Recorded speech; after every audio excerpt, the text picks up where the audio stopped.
Moin Leute, hallo und herzlich willkommen hier im Livestream der Call of Duty Mobile World Championship Finals 2023. Und ja, ihr seht, es geht jetzt auch schon los in 5 Minuten. Den Countdown habt ihr überstanden. Und wir werden sehen, wie es heute laufen wird. Wird natürlich wieder gesponsert hier von Snapdragon und Samsung Galaxy. Bereitgestellt ist dieses Jahr das Samsung Galaxy S 2022 Ultra, soweit ich es weiß, für sämtliche Spiele. Und wir werden heute sehen, welches Team sich dieses Jahr als das Beste der Welt herausstellen wird. Letztes Jahr Sieger war wiederum Tribe Gaming.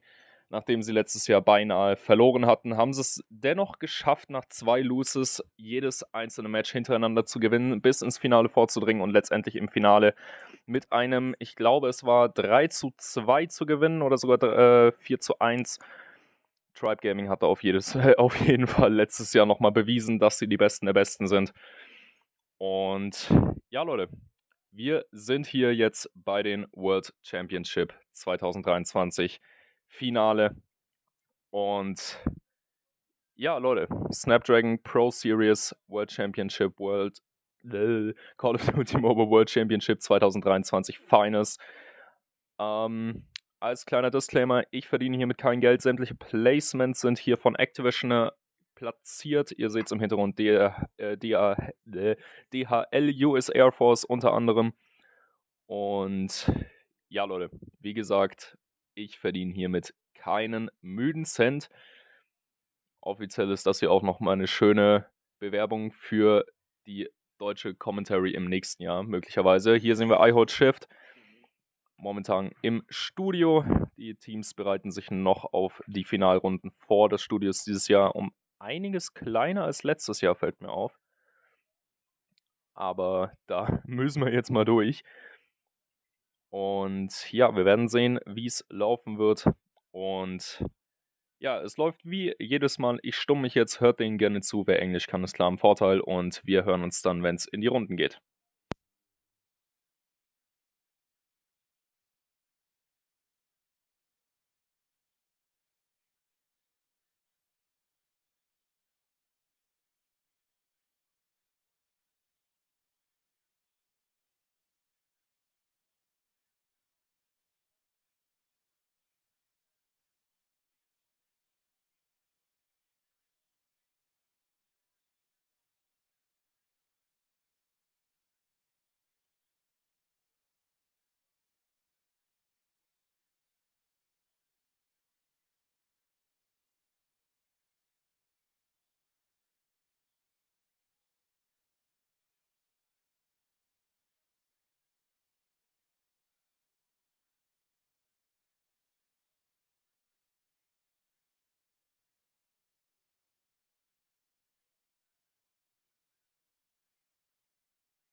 Ja, Leute, es war die Rede von 16 Teams. Ich habe mir davon natürlich ein paar rausgeschrieben. Wir haben hier unter anderem dabei Team Mayhem bzw. nur Slim Mayhem, Luminosity, Tribe Gaming, Exclusive, Paniq, Kings, Loops, Esports, Inco Gaming, Team 11 YT, Wolves, MTG, Kagandra, Powerhouse und den Queen Joy Club, kurz QJ. Und noch viele andere, die meisten solltet ihr kennen. Aber ich stumme mich jetzt wieder. Genießt die Show. Let's go.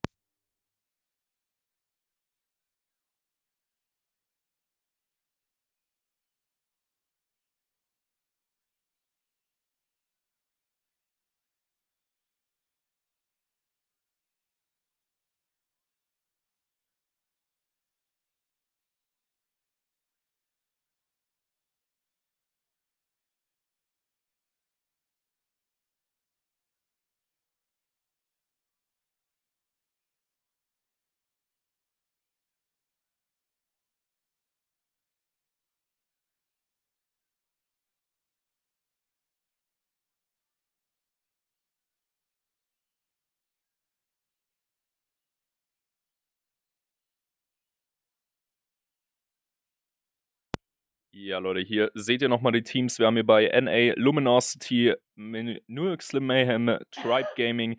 Bei Latham haben wir Inco Gaming, darunter THC, soweit ich es weiß. Also Leute, da sind wieder einige gute Teams vertreten. Ihr seht hier das Lineup Best of Three, Best of Three, Best of Three, wie gewohnt in jeder Runde, bis es dann übergeht in First und Second Place, wo ein 2:0 entscheiden wird. Und ja, Leute, es bleibt auf jeden Fall spannend. Wir bleiben den ganzen Tag dran und schauen, wie es laufen wird. Heute ist Tag 1 von wahrscheinlich 3, soweit ich es mitbekommen habe. Minimum 2, morgen auf jeden Fall auch nochmal.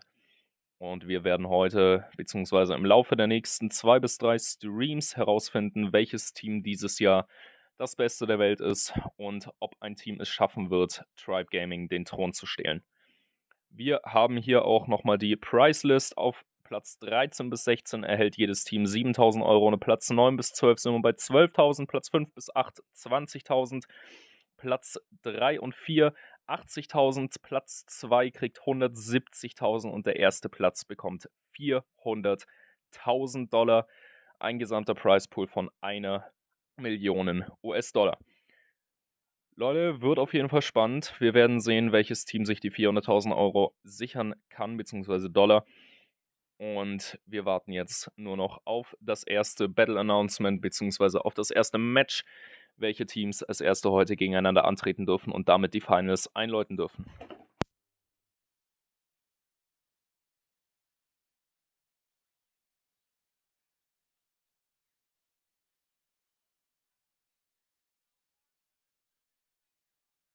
Ja, Leute, Timeline der Gewinner 2021 hat Tribe Gaming und Blacklist gewonnen.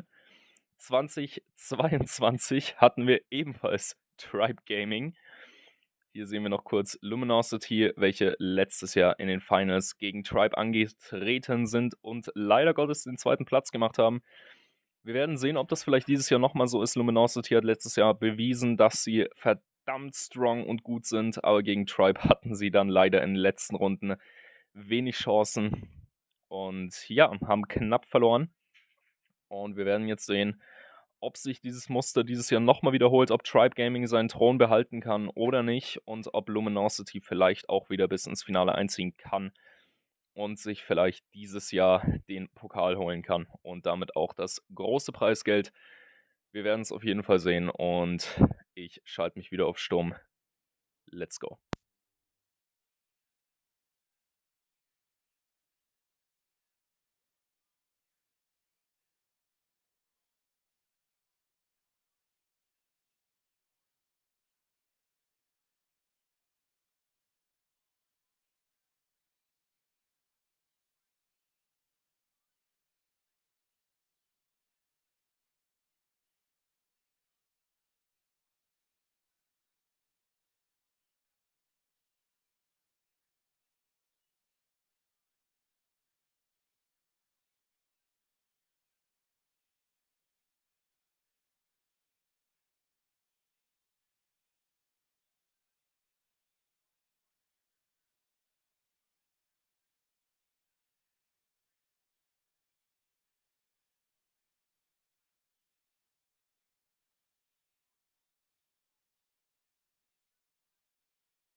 Ja, Leute, ich habe jetzt gerade nochmal den Live gecheckt und herausgefunden, ihr hört nur mich und nichts anderes. Das tut mir natürlich leid. Ich hatte eigentlich gehofft, dass das dieses Jahr nicht das Problem sein wird. Aber da lässt sich jetzt wieder wenig gegen machen. Da müssen wir jetzt durch für ein paar Stunden. Ne? Und ja, Leute, wir haben jetzt auf jeden Fall schon mal die zwei Winner-Teams, beziehungsweise die zwei besten Teams, Luminosity und Tribe Gaming, gesehen. Luminosity's Coach hat auch nochmal ein Zitat rausgehauen. Ja, wer Bock hat, kann sich natürlich den Stream nebenbei auf dem Kanal von Call of Duty Mobile Esports reinziehen auf YouTube. Und ja, Leute, First Match of the Day. Wir haben Luminosity auf der einen Seite versus Inco Gaming, so wie es aussieht. Und ich sehe hier auch schon zwei Leute aus Tribe Gaming. Hier haben zwei Leute anscheinend die Teams geswitcht.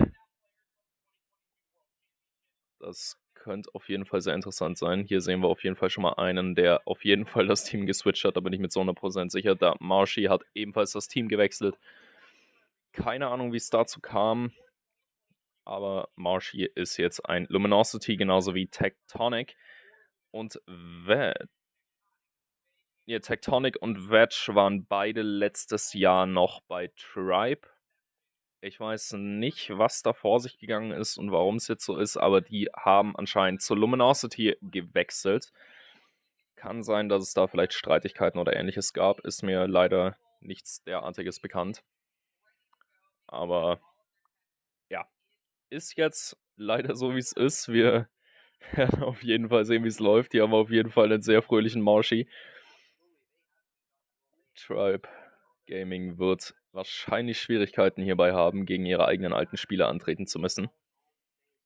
Aber das wird sich dann auf jeden Fall zeigen. Luminosity hat letztes Jahr mehrfach bewiesen, dass sie wirklich dazu fähig sind, jedes Team dem Erdboden gleich zu machen. Wir switchen zu Inco Gaming. Inco Gaming, ich glaube, alles noch die alten bekannten Gesichter. Ich habe die jetzt leider nicht mehr ganz im Kopf. Aber auch ein Full-Male-Team. Was ich ehrlich ein bisschen schade finde. Also ich muss ehrlich sagen, ich finde es ein bisschen schade, dass es bisher, soweit ich es weiß, keine Frauen in der World Championship gibt. Aber egal, Leute, Inco hat letztes Jahr wirklich eine gute Show geliefert, sind, ich glaube, im Mittelfeld ungefähr rausgeflogen, aber haben auf jeden Fall bewiesen, dass sie was drauf haben und haben jetzt dieses Jahr nochmal die Chance zu beweisen, ob sie das Zeug haben, dieses Jahr zu gewinnen. Wir haben hier Lucasin, Dad, Leo Zera, Limps und Dermac. Wir werden mal sehen, wie die 5 zusammenspielen und ob das Ganze für die auch gut hinhaut. Ihr seht hier auch bei den Podesten, überall stehen schon die Kameras bereit, was bedeutet, wir werden wieder Face Expressions von den Spielern sehen. Bildschirm wird natürlich wie gewohnt ebenfalls aufgezeichnet und Headsets werden anscheinend dieses Jahr auch wieder gestellt, so wie es aussieht. Und ja, Leute, wir werden sehen, wie es aussieht.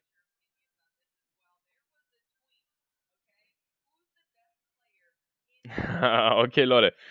Es gibt eine Abstimmung auf Twitter von wer ist der beste Spieler in diesem Bild. Wir haben hier Lucasin versus Tectonic und Tectonic liegt hier mit 31% zu 69% hinter hinter Lucien. Ne? Und ja, Leute, Tech ist ein stronger Spieler, aber wir werden sehen, wie er sich durchsetzen kann. Und ob er sich durchsetzen wird, bleibt auf jeden Fall sehr interessant. Und wir warten weiterhin noch auf das erste Match. Steht ja mittlerweile fest, Inco Gaming versus Luminosity. Immer noch sehr, sehr ungewohnt, Tectonic bei Luminosity zu sehen und nicht bei Tribe. Ich bin mal gespannt, wen Tribe dafür eingewechselt hat. Aber das wird sich dann, denke ich, irgendwann auch früher oder später zeigen. Hier sehen wir nochmal einen Vergleich. Luminosity Gamings Spieler und Inco Gamings Spieler.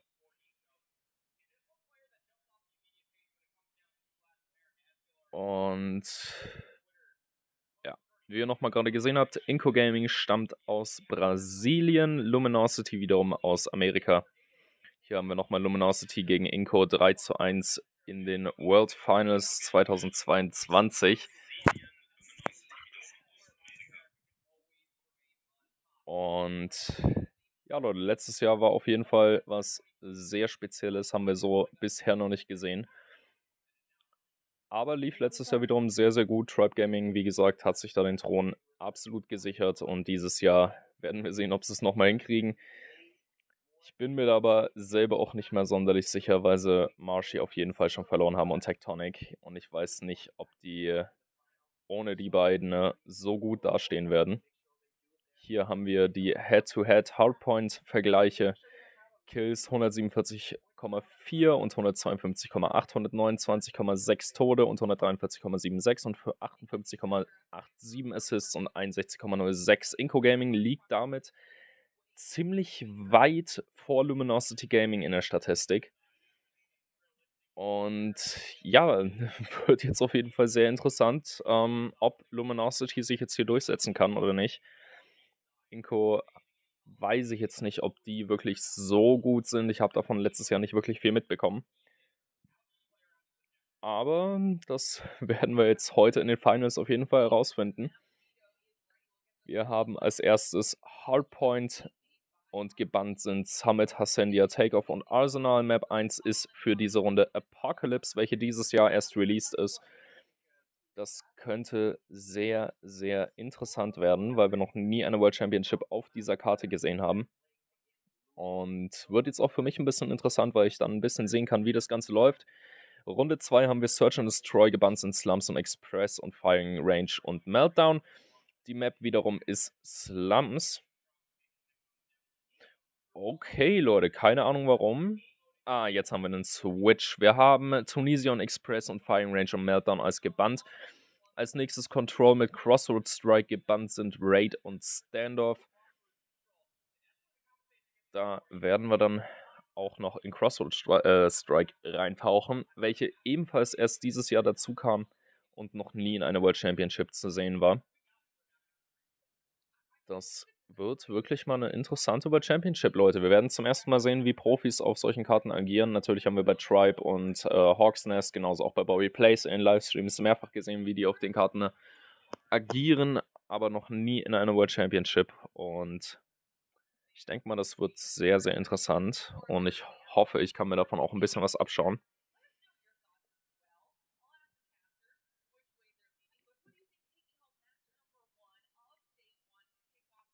So, Leute, wir werden jetzt dann auch, denke ich, demnächst in das erste Match steigen.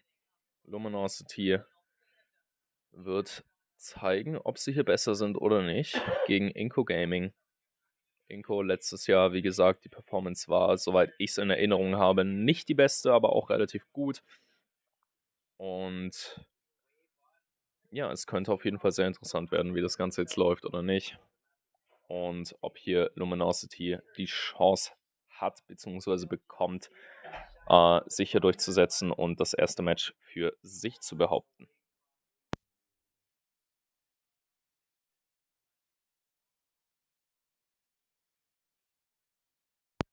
Ja, Leute, wir sind direkt in der ersten Runde. Inco Gaming gegen Luminosity Gaming. Und Inco Gaming Leos spielt hier mit der neuen Grau, beziehungsweise mit der Gold-Version der Grau, schießt hier ein bisschen durch den Smoke. Und, schöne Long-Range-Kill mit Wall Assist. Lief bisher relativ gut, es steht 7:0 für Luminosity Gaming. Und Inco versucht hier irgendwie in den Hardpoint vorzudringen, aber Luminosity hält hier Wacke. Ja, hier haben wir Envy. Envy verteidigt die Downline. Das sieht perfekt aus, Leute. Envy ist hier noch rechtzeitig in den Hardpoint rein, hat ihn nochmal zurückgeholt. Und wurde hier auch wieder direkt rausgeholt. Inco wurde hier ebenfalls rausgeholt. Tectonic ist gefolgt durch Lucas raus. Das ist gerade auch wieder ein wildes Hin und Her, meine lieben Freunde. Aber noch sieht es sehr, sehr gut aus für Luminosity Gaming. Ein 25:3 Vorsprung derzeit. Wir sind hier bei Washi, welcher letztes Jahr noch für Tribe Gaming gespielt hat. Wie gesagt, jetzt für Luminosity Gaming.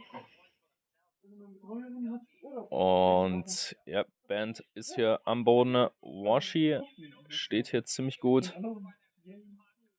Inco Dead. Dead kennen wir, glaube ich, noch aus letztem Jahr. Manche von euch könnten sich vielleicht noch daran erinnern. Der könnte hier aber gleich ein Problem kriegen gegen Envy. Envy hat ihn erwischt, wurde aber ebenfalls rausgeholt. Tectonic kommt noch schnellstmöglich um die Ecke, holt den Enemy mit raus. Und Dead rusht hier schon in Richtung Hardpoint, wird hier allerdings von Envy gestoppt und Tectonic folgt Envy straight up zum Hardpoint, um hier den kompletten Hardpoint jetzt gegen die 4 ankommenden Inkos zu verteidigen. Ein Inko ist bereits drin und wir warten jetzt hier auf weitere Aktionen von Inko. Inko ist hier ziemlich stark vertreten. Momentan allerdings auch nur noch die Nummer 2, und zwar Dead am Hardpoint. Die 1 folgt mit Limbs. Limbs ist jetzt vorm Hardpoint gefolgt von der Nummer 3. Die 4 geht außenrum, trifft hier allerdings auf die Nummer 2. Wir haben hier Band. Band trifft hier auf Cesra. Cesra hat ihn rausbekommen. Lief doch nicht so gut, aber wir haben hier noch Washi im Mittelfeld, der hier den nächsten Hardpoint schon saved. Und ja, ich rechne mit absolut vollem Feindkontakt in den nächsten paar Sekunden. Noch sieht's gut aus, steht 80:15 für Luminosity Gaming derzeit. Luminosity führt hier mit einem guten Fortsprung und Inko hat hier gerade absolut keine Chance. Oh, das war schön. Washi hat hier einen guten Kill geholt, wurde aber straight up hinterher rausgeholt. Envy spielt hier mit der neuen Grau. Ohne Tarnung, ohne Bauplan, wundert mich ein bisschen. Aber solange er damit klarkommt, wir haben hier Fennec mit der goldenen, wir haben hier Band mit der goldenen Fennec, jetzt, Entschuldigung, wird hier ebenfalls noch rausgeholt. Hardpoint derzeit noch unbesetzt, jetzt wieder in Gewalt von Luminosity. Luminosity führt hiermit jetzt mit über 100:19. Behauptet sich hier haushoch vor seinem Gegner und Kontrahenten Inko Gaming, welche hier absolut keine Chance haben, in irgendeinen Point reinzukommen. Und ja, mal schauen, ob Luminosity dieses Spielverhalten bis zum Ende aufhalten kann, beziehungsweise auferhalten kann, um dieses Match für sich zu behaupten. Hardpoint ist jetzt aktuell noch für die 50 Sekunden in der Gewalt von Inko. Inko hat es ja wirklich mal in den Hardpoint geschafft. Bleibt auch ein gutes Stückchen drin, wird direkt wieder bekämpft. Luminosity übernimmt den Hardpoint, ist raus aus dem Hardpoint. Hardpoint aktuell unbesetzt. Luminosity stürmt wieder rein. Wir haben hier noch 39 Sekunden auf der Uhr für den aktuellen Hardpoint. Es steht 125:30. Und Luminosity führt hier wirklich mit einem massiven Punktunterschied, den Inko Gaming echt nur schlecht aufholen kann. Und ja, ich bin sehr gespannt, wie gut bzw. schlecht es jetzt hier für Inko laufen wird, ob Inko überhaupt nochmal eine Chance bekommt, da überhaupt irgendwie reinzukommen und sich diesen Point überhaupt noch zu krallen. Es steht 150:30, 100 Punkte sind noch zu spielen für Luminosity Gaming, damit nur noch 100 Sekunden in einem Hardpoint. Inko braucht hier deutlich mehr, und zwar wirklich deutlich mehr, um genau zu sein, 220 Sekunden. Wir sind bei Wedge mit der Fennec und switchen mal rüber zu Band, ebenfalls mit einer goldenen Fennec unterwegs. Hat hier einen schönen Kingslayer-Abschuss. Ja, wird aber direkt mit rausgeholt. Leute, eine sehr aufregende erste Runde. Es läuft auf jeden Fall schon mal sehr, sehr, sehr, sehr gut für beide Teams. 160:35 aktueller Punktestand. Luminosity behauptet sich hier weiterhin, auch wenn der Hardpoint derzeit noch in Besitz von Inko Gaming ist, welche sich hier gerade noch ein paar Punkte aufholen können. Und hier jetzt die 50er-Marke geknackt haben. Und Luminosity liegt hiermit immer noch 110 Punkte vorne und braucht nicht mehr viel Vorsprung. Lucasen macht hier einen verzögerten guten Abschuss. Washi ebenfalls wieder auf einem guten Weg. Und Luminosity's Washi ist hier auch erstmal raus. Dermac hat es hier ebenfalls erwischt. Limbs holt hier einen guten Kill gegen Envy. Tectonic wurde ebenfalls rausgeholt und Band holt hier Limbs ebenfalls raus. Leute, es läuft wie gewohnt hin und her zwischen beiden Teams. Und ich finde es immer noch wirklich sehr, sehr schön, dass irgendwie... Also Leute, ich finde es schön, aber irgendwie auch scheiße, dass 2 Spieler der Tribe Gaming zu Luminosity gewechselt haben für dieses Jahr. Aber mal schauen, wie es jetzt noch läuft. Inko kann sich hier den Hardpoint gut safen. Hardpoint noch für 37 Sekunden verfügbar. Und Leo Zero holt hier einen schönen Abschuss. Wunderschön, wunderschön. Hat hier noch einen mit der Killerdrohne geholt. Macht hier einen guten Triple-Shot draus. Aber wird dann auch straight up rausgeholt. Und ja, Ben schmeißt eine Grenade, leider daneben. Kriegt auch eine straight up zurück. Saved hier ein bisschen die Mitte. Wedge einmal um den LKW rumgestürmt, wurde allerdings auch schon gesaved. Limbs weiter noch am Boden unterwegs für Inco Gaming. Wird hier von Wedge rausgeholt und Wedge hat es ebenfalls erwischt durch Lucas. Aktueller Punktestand 169 zu 107. Neuer Hardpoint ist aktiv. Luminosity macht hier die 170er Marke. Viel fehlt nicht mehr für Luminosity für den ersten Win der Finals. Und Inco muss sich jetzt langsam beeilen und bemühen, um hier wirklich noch was ausrichten zu können.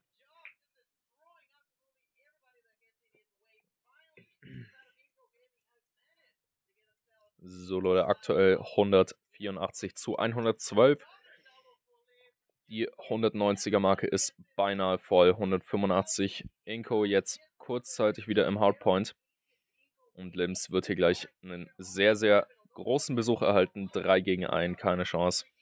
Dad holt hier noch einen Kill mit dem Purifier raus. Zero ist hier kurz im Hardpoint gewesen, wird straight up rausgeschmissen.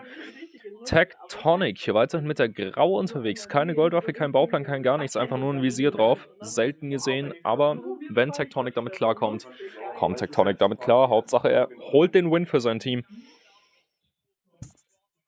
Und in einer Sekunde, ja, neuer Hardpoint online. Luminosity ist direkt vorhanden, ne? Und macht die 200er Marke voll. Damit steht es jetzt 200 zu 127 für Luminosity Gaming. Luminosity Gaming braucht jetzt hier nur noch 50 Punkte, korrigiere gleich nur noch 40 bzw. 40 Sekunden in einem Hardpoint. Lios holt hier beinahe einen guten Shot, wird aber straight up auch von Dead rausgeholt. Wedge holt hier den guten Inco Dead straight up noch mit hinterher raus. Envy, wir haben einen guten Switch. Envy chillt hier. Eine Sekunde länger drin gelegen gewesen, dann hätte es überlebt. Wir switchen wieder zu Vag rüber. Vage,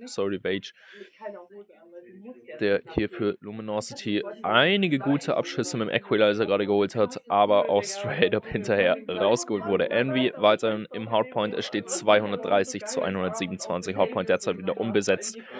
Wir haben Band auf dem Weg zum neuen Hardpoint. Und weiterhin heißt hier jetzt abwarten.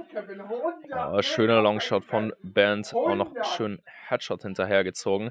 Hardpoint wieder in der Gewalt von Luminosity Gaming. Luminosity führt jetzt hier mit einem Punktestand von 236 zu 130. Folglich fehlen nur noch 14 Punkte für den Sieg. Lucasen ist hier raus, Leo Zero wird rausgeholt, Luminosity wieder im Hardpoint, 243, 44, 45, 46. Luminosity wird sich hier das erste Match des Tages holen, 249 zu 130. Inco ist in den Hardpoint in letzter Sekunde wortwörtlich reingekommen und Luminosity muss eine einzige... Leute, damit ist das erste Match durch. Luminosity Gaming gewinnt das erste Match der World Finals 2023 mit einem absolut großen Punkteunterschied. Wedge hat sich hier unter anderem nochmal bewiesen, dass er zu Luminosity gehört und dass er ein absolut guter Spieler ist, Leute. Das sieht man selten, aber immer noch schön zu sehen, dass wir hier auch noch bekannte Gesichter haben. Die Coaches reden hier auch schon zu ihren Spielern. Wahrscheinlich über kommende Taktiken, die jetzt in der nächsten Runde wichtig werden können, über Verbesserungen oder ähnliches. Luminosity's Coach hier auch sehr, sehr bekannt. Letztes Jahr absolut gut das Team geführt und sehr, sehr gutes Coaching an seine Spieler betrieben. Luminosity hat letztes Jahr auch sehr große Fortschritte gemacht im Vergleich zum Vorjahr damals. Und hier sind nochmal die Highlights der letzten Runde. Wir haben hier Envy, der mit dem Granatwerfer ein bisschen versagt hat. Und Luminosity hat hier wirklich einen Kill nach dem anderen geholt. Eigentlich am laufenden Band, während Inco eigentlich fast nur zusehen konnte, aber sich sehr, sehr, sehr, sehr stark verteidigen konnte. Und damit ihren Hardpoint regelmäßig erneut zurückgeholt haben und gesichert haben. Und wir warten jetzt auf das nächste Match zwischen Inco Gaming und Luminosity. Nein. Nein.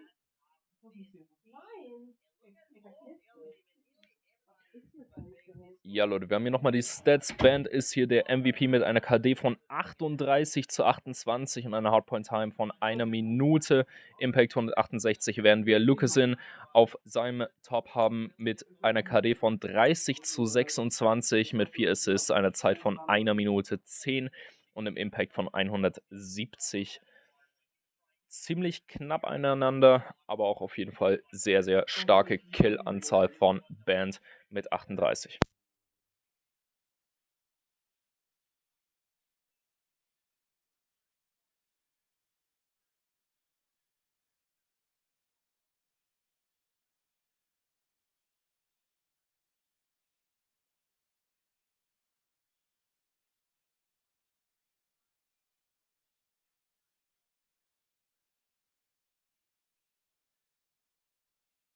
Ja, Leute, hier sehen wir Swiss Round 1 Match Score aktuell 1:0 für Luminosity Gaming. Inko müsste 3 Matches in Folge gewinnen, um sich hier den Win zu holen. 5 Matches sind es insgesamt bei jedem Team-Battle. Sprich, wir haben noch 4 Runden vor uns, in denen Inko sich nochmal behaupten kann und Luminosity sich ebenfalls auch den Win holen kann. Es wird sich entscheiden, je nachdem, wie es jetzt als nächstes läuft. Da hatten wir letztes Jahr schon einige Situationen, auch zwischen Tribe und ihrem Endgegner im Finale war die letzte Runde absolut entscheidend.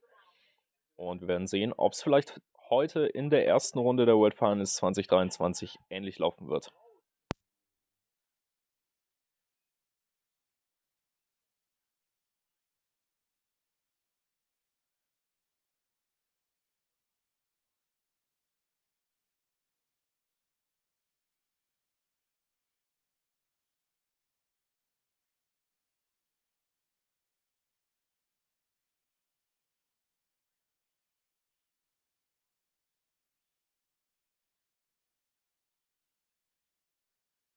Ja, Leute, soweit ich das gerade raushöre, ist die folgende Map Crossroads Strike. Eine Karte, die dieses Jahr für Ground War reinkam, aka Bodenkrieg. Gute Karte, gute Verstecke, ein paar gute Spots, aber auch ein bisschen zu übersichtlich. Aber wir werden jetzt sehen, wie es dann für die anderen Teams laufen wird.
Ja, Leute, die Runde startet. Luminosity Gaming versus Inco Gaming.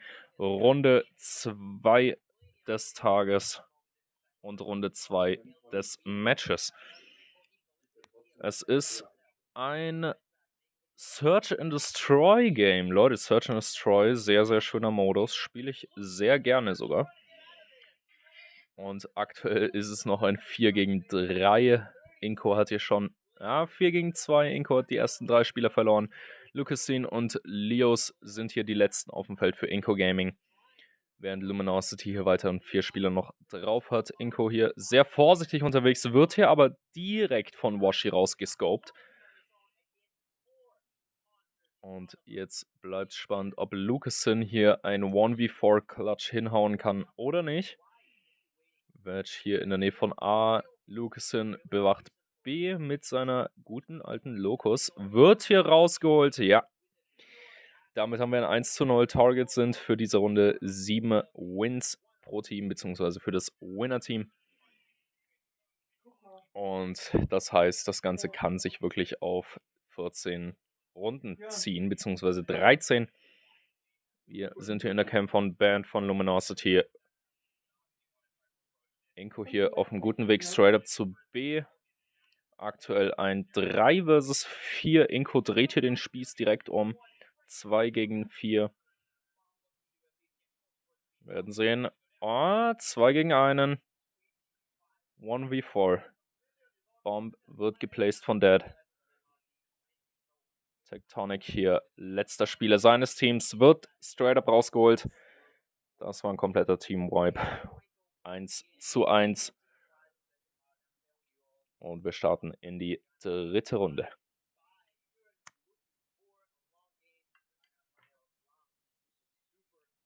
So, Leute, Luftperspektive-Ansicht.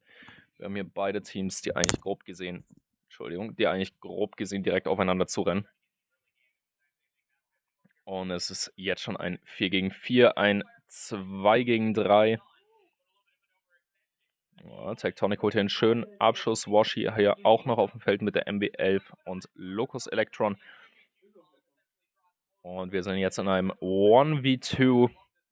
Washi hier, der letzte aus seinem Team, wird hier von Lucasen rausgescoped. Selbe Stelle wie in Runde 1. Lucasen hat hier wahrscheinlich wieder einen Wallbang hingelegt. Aber wir haben damit ein 2:1 für Inko Gaming. Luminosity rusht überwiegend zu B. Washi übernimmt hier die Middle Lane. Hofft auf einen Jumpshot.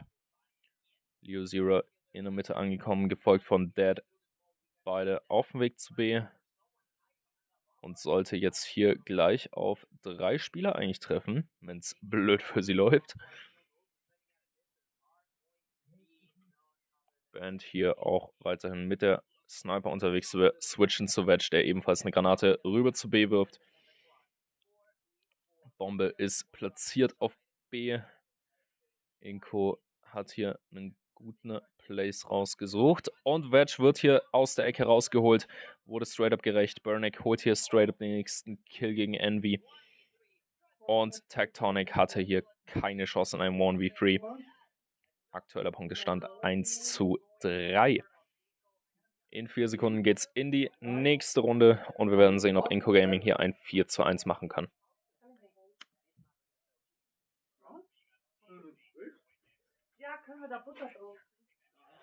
Und Leute, die Runde ist in vollem Gange. Wir hatten einen Luminosity an der Bomb Place Out. Wedge holt hier einen schönen Shot mit dem R90 Hopper. Selten gesehen, noch nie gesehen in der World Championship.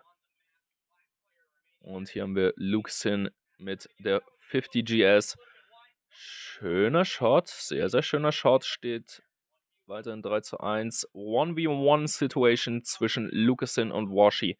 Washi für Luminosity, Lucasen für Inko. Wir haben die Camp von Washi. Washi chillt hier ein bisschen bei A. Wartet auf Lucasen. Lucasen hat absolut keine Ahnung, was er tun soll. Wir sind hier kurz in der Third Person gewesen. Keine Ahnung wieso. Eigentlich ungewohnt, aber egal. Wir sind hier wieder bei Washi. Washi weiß anscheinend nicht ganz, was er tun soll. Lucasen versucht hier jede einzelne Ecke irgendwie abzuchecken. Man merkt einfach, dass beide ziemlich unter Druck stehen. 1v1 ist eine schwere Situation. Und natürlich hofft Washi hier jetzt auch einen Win zu holen für diese Runde, damit sie halbwegs ausgleichen können. Lucasen platziert die Bombe.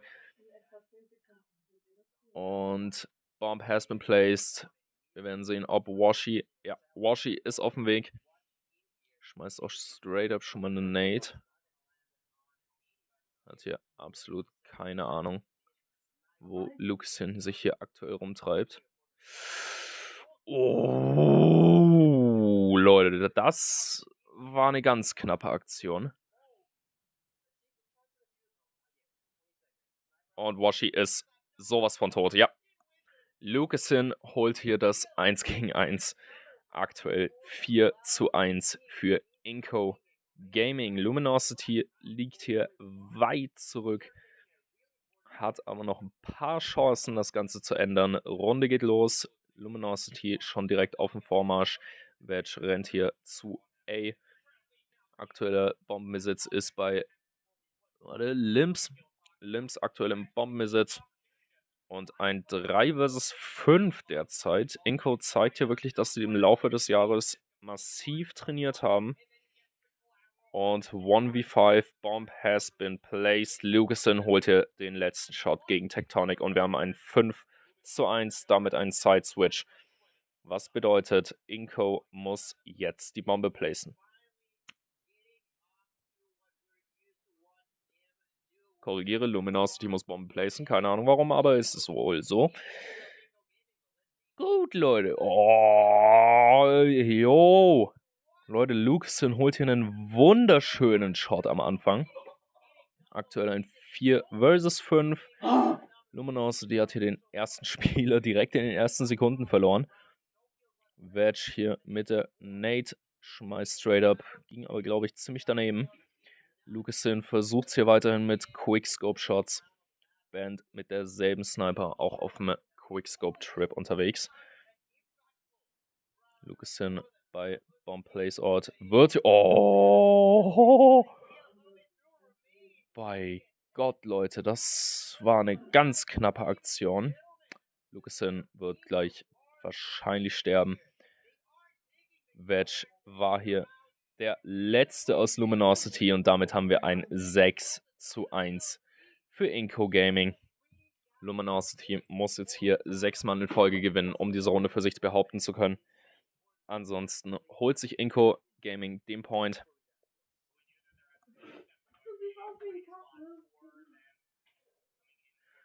Und wir haben hier Incos Lucasen in der Mitte unterwegs. Wedge holt hier einen schönen Shot. Double Shot wird aber rausgeholt. Band ebenfalls raus. Aktuell 3 versus 1. Washi letzter auf dem Feld. Washi wird hier rausgeholt durch einen miesen Quickscope. Damit ein 7:1 für Inco Gaming im zweiten Match des Tages. Korrigiere, drittes Match. Da haben wir nochmal Inco. Ziemlich stolz gerade unterwegs. Und ja, 7:1, 7:1 ist ein sehr, sehr stolzer Punktestand. Darauf kann man echt stolz sein. Das hat man hier selten gesehen. Und ja, es bleibt jetzt auf jeden Fall spannend auf das nächste Match, welches wahrscheinlich entscheidend sein könnte. Wir haben hier nochmal ein Replay aus dem aktuellen Match, wo es noch 1:1 stand. Wedge hatte hier einen guten Shot hingelegt.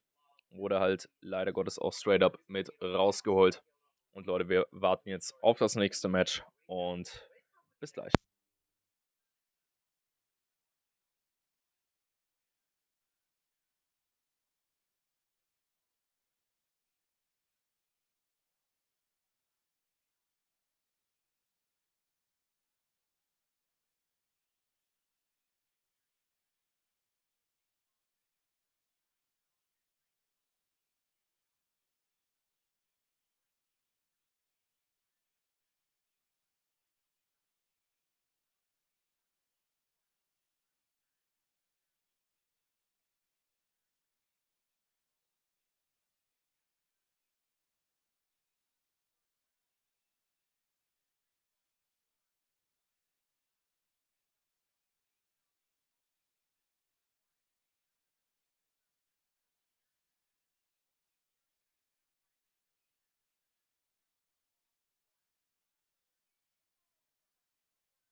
Ja, Leute.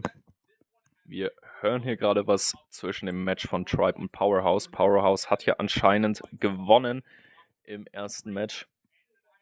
Wir werden es, glaube ich, gerade sehen. Ja, wir haben hier Powerhouse gegen Tribe Gaming. Bei Hardpoint, der Punktestand war zu dem Zeitpunkt bei 126:128. Switch rüber zu 167 zu 169. Tribe war hier ziemlich knapp dran an Powerhouse International. Auch ein neues Team, welches wir letztes Jahr noch nicht gesehen haben. Für dieses Jahr komplett neu in den Finals. War mir auch davor noch nicht bekannt, das Team. Tribe, ihr wisst, absolut bekannt. Letztes Jahr Winner, vorletztes Jahr Winner und vor 3 Jahren, glaube ich, auch Winner. Die haben bisher jedes Mal gewonnen. Und wir werden sehen, ob sie dieses Jahr ihren Titel wieder verteidigen können oder nicht. Bleibt auf jeden Fall sehr interessant. Wir sind jetzt bei fast einer Stunde live. Und ich freue mich auf die kommenden Matches. Hier hat Tribe auf jeden Fall gut einen Win gezogen mit 250 zu 228. Damit nochmal gezeigt, dass sie wirklich was drauf haben. Und wir warten jetzt auf die nächsten Matches. Und hier im A-Stream haben wir Luminosity 1:1 gegen Inco Gaming. Hier haben wir nochmal auf Facebook Powerhouse 0:1 gegen Tribe. Auf YouTube Beef Mami haben wir den Q9 Club, der 1:0 gegen Team Vitality gewonnen hat. Und auf Twitch haben wir TLE Esports, die 0:1 gegen Standpoint Gaming, aka SPT, verloren haben in ihrem ersten Match. Und wir warten jetzt auf das nächste anstehende Match der nächsten 2 Teams. Inco Gaming hat hier immer noch Platz eingenommen. Und wir werden sehen, wer als nächster antritt.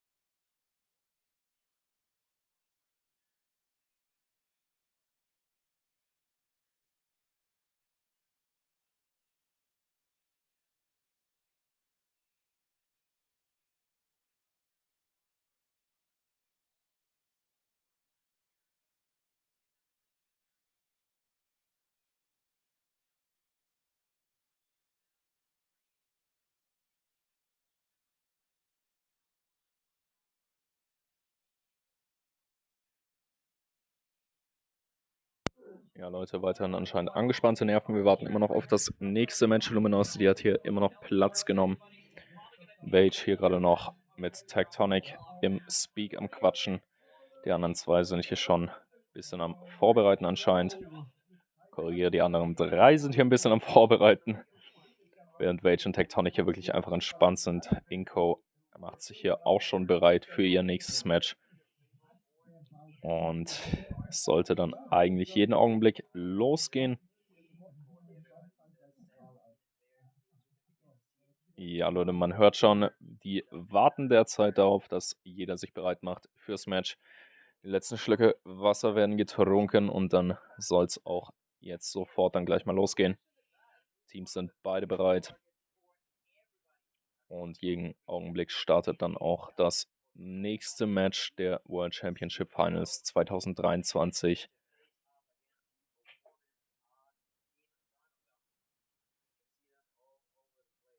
Und ja, Leute, Inco Gaming ist ebenfalls bereit. Damit haben wir jetzt als nächstes ein Match zwischen Inco Gaming und Luminosity.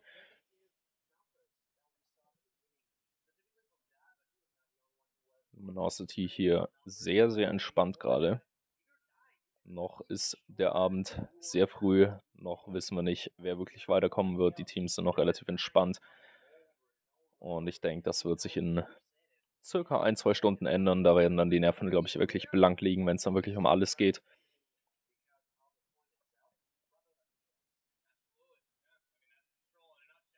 Und Luminosity trifft hier anscheinend noch ein paar letzte Absprachen für das upcoming Match.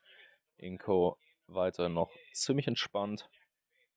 Und ja, Leute, Tectonic, hat man gerade gesehen, hat mehrfach das Team geswitcht. Er war erst bei Tribe, dann bei New York Slim Mayhem, wieder bei Tribe, dann bei einem anderen Team und jetzt bei Luminosity. Damit einer der Spieler, der am häufigsten das Team gewechselt hat für die World Championship Finals.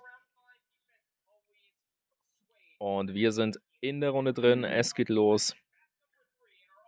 Und wer nicht weiß, worum es in dem Modus geht, das Team hat jeweils 30 Leben.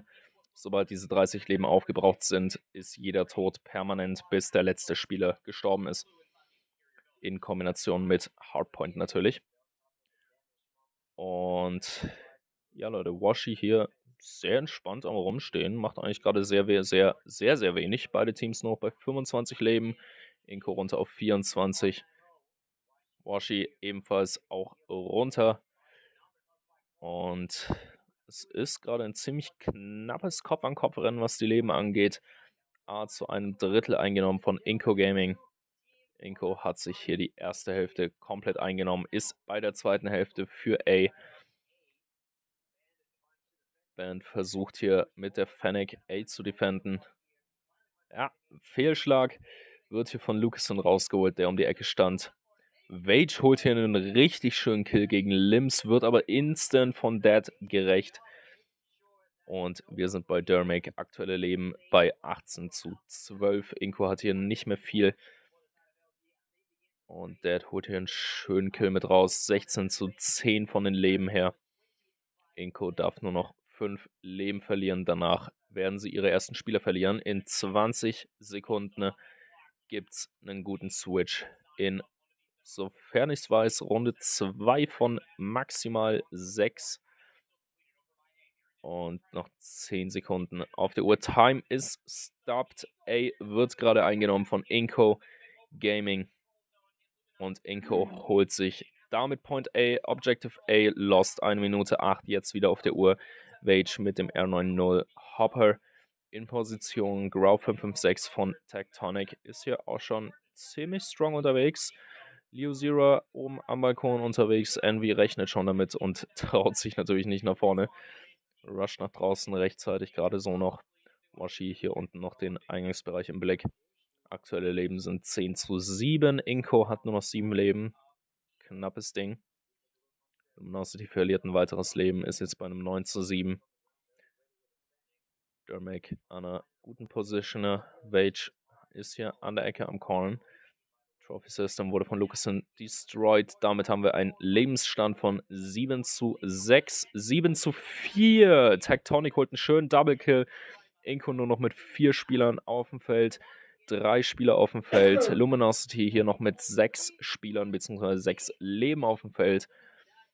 15 Sekunden auf der Uhr. Time stopped. 5 Spiele für Luminosity. Und Lucasen war der letzte von Inko. Damit raus. Damit ein 1:0 für Luminosity Gaming gegen Inko Gaming.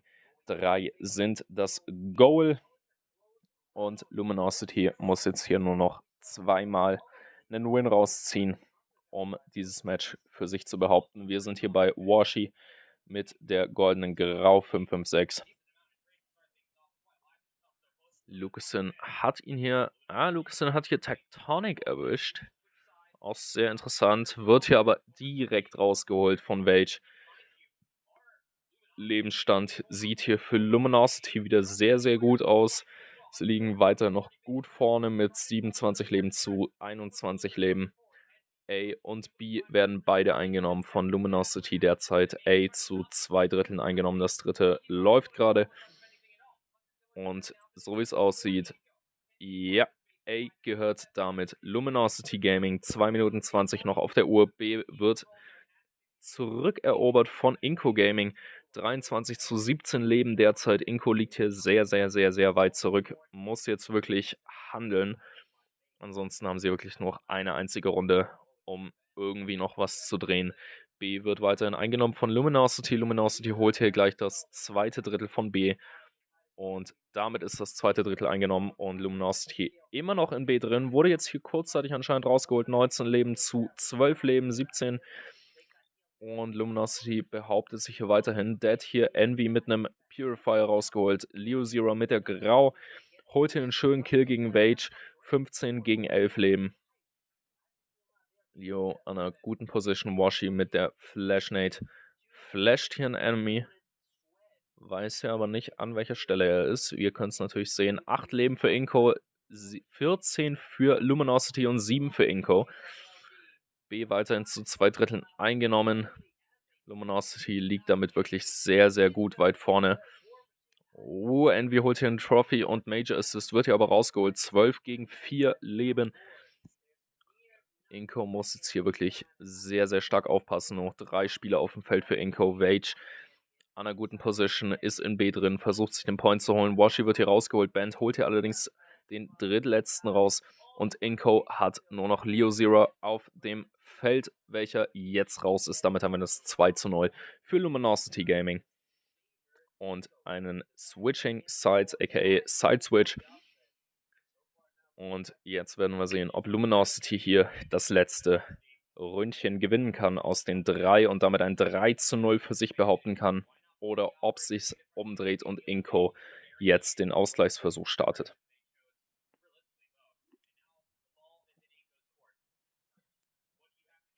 Tectonic hier mit einem Spurver gut am Abschießen gewesen. Jetzt wieder mit seiner Grau unterwegs. Wage mit der R90 unterwegs. Hat hier straight up Enemies am A kleben. Holt hier 2 wunderschöne Kills. Wird aber straight up von Leo Zero rausgeholt. Leo Zero rusht hier nach oben. Hat hier direkt schon eingesehen. Sehr, sehr gutes Auge. Wird aber auch rausgeholt von Envy. Washi hat hier Lucasin noch rausgeholt. Aktuell 24 gegen 21 Leben. A und B immer noch in der vollen Gewalt von Luminosity. Band holt hier einen guten Longshot. 40 Sekunden auf der Uhr. A und B weiterhin in der Gewalt von Luminosity. B wurde jetzt hier minimal angekratzt von Inko. Weiterhin noch 20 gegen 17 Leben. Luminosity steht hier sehr, sehr stark auf dem Feld. A wird jetzt zum ersten Drittel eingenommen von Inko Gaming. Limbs hier weiterhin oben, wird mies rausgeholt. Keine Ahnung von wo oder wie, aber echt schöner Shot hier an der Stelle. Leo Zero wurde gerade nochmal von Washi rausgeholt. A weiterhin in Kontrolle von Luminosity, wird jetzt komplett zurückgeholt. Inko versucht es jetzt bei B, hat nur 7 Teamleben, 10 Sekunden sind noch auf der Uhr. Wage hat jetzt derzeit 25 Kills in der Runde geholt. Und Inko ist hier bei ihren letzten 5 Leben, während Luminosity noch auf 11 Leben chillt. Korrigieren 9. 7 Sekunden auf der Uhr. Timer ist stopped. Beide Points noch nicht in der vollen Gewalt eines anderen Teams. Inko holt hier das zweite Drittel von A. Wird hier aber direkt von Luminosity rausgeholt, welche jetzt schön hier chillen. Washi holt den Last Shot und damit haben wir ein 3:0 für Luminosity Gaming, welche hiermit dieses Match gewinnen. Luminosity hat hier wirklich gezeigt, was sie drauf haben. Damit haben wir das erste Siegerteam der heutigen Nacht, beziehungsweise des heutigen frühen Abends. Und es lief sehr, sehr gut für Luminosity. Man sieht hier auch sehr, sehr halbwegs freudige und stolze Gesichter. Wage hier sehr, sehr glücklich. Den sieht man häufig lachen. Absolut liebenswertes Team an der Stelle. Und ja, nach einer Stunde haben wir damit unseren ersten guten Sieger. Und wir sollten ja hier nochmal den Rückblick, aka Replay, in die aktuelle letzte Runde haben. Und ja, Leute, Tectonic war hier wirklich sehr, sehr stark mit Wage unterwegs. Beide spielen schon seit Jahren zusammen, ursprünglich für Tribe, jetzt für Luminosity und kennen sich sehr, sehr gut. Da ist es kein Wunder, dass sie so gut zusammengespielt haben. Band war hier auch wieder sehr stark vertreten. Und da haben wir nochmal einen Einblick in Washi, der hier mit dem Annihilator gut was versucht hat und auch den Last Shot der Runde geholt hat. Und ja, Leute, wir warten jetzt auf die Announcements für die nächsten Battles, beziehungsweise das nächste Battle. Hier haben wir noch die Match-Details. MVP ist Wage mit einem Score von 3195, 27 Kills, 16 Deaths und 2 Assists. Wenn Lucasin hier einen Score von 3123 hat, 25 Kills, 12 Deaths und 5 Assists. Lief nicht mal so schlecht für Inko, aber Leute, Luminosity hatte hier eindeutig die Nase vorne und konnte sich hier eindeutig behaupten für diese Runde. Und ja, Leute, ist immer wieder schön, die besten Teams aus COD Mobile zu sehen, wie sie gegeneinander spielen. Und auch zu sehen, welche Teams sich verändert haben, ob neue Spieler dabei sind und ob die Taktiken sich auch geändert haben. Dieses Jahr viele Veränderungen. Es ist immer noch wirklich für mich ein bisschen unbegreiflich, dass Washi und Tectonic das Team gewechselt haben. Hier haben wir Tectonic im Interview.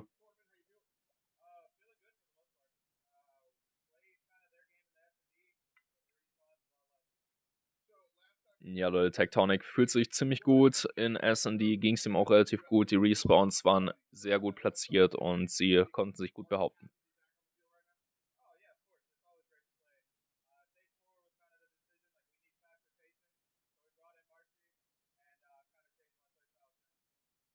Ja, Leute, in Stage 4 haben sie sich entschieden, Marshy von Tribe anzuwerben und haben dann auch ihren Spielstil anscheinend ein bisschen abgeändert, um sich selbst zu verbessern. Sie waren gute Dinge, jetzt hier auch in den Runden voranzukommen.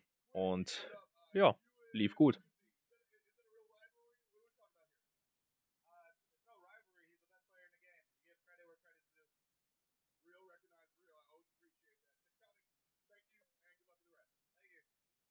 Alright, Leute, Tectonic wurde jetzt hier nochmal ein bisschen Glück für die nächsten Runden gezeigt. Ist hier auch sehr, sehr confident. Und ja, Leute, das ist jetzt wirklich nur die Spitze des Eisbergs. Es gibt noch sau viele andere Matches, die heute noch kommen werden. Ihr seht es ja, wir sind jetzt gerade mal seit 1 Stunde und 11 Minuten live. Jetzt sind wir bei 1 Stunde 12. Und ja, Leute, Tag 2 wird es natürlich auch noch geben morgen. Da wird dann auch noch einiges kommen. Und wir werden dann auch morgen natürlich sehen, welche Teams sich durchboxen können und ins Finale endgültig einziehen können. Bitte verzeiht die ganzen YouTube-Benachrichtigungen.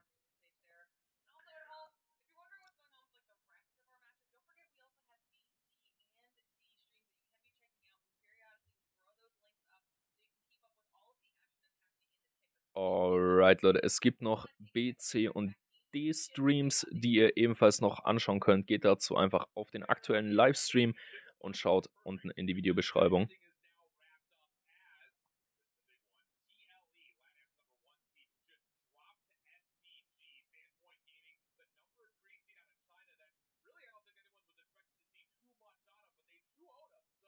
Ja, Leute, TLE hat anscheinend ein Gegnerteam besiegt. Da sehen wir es.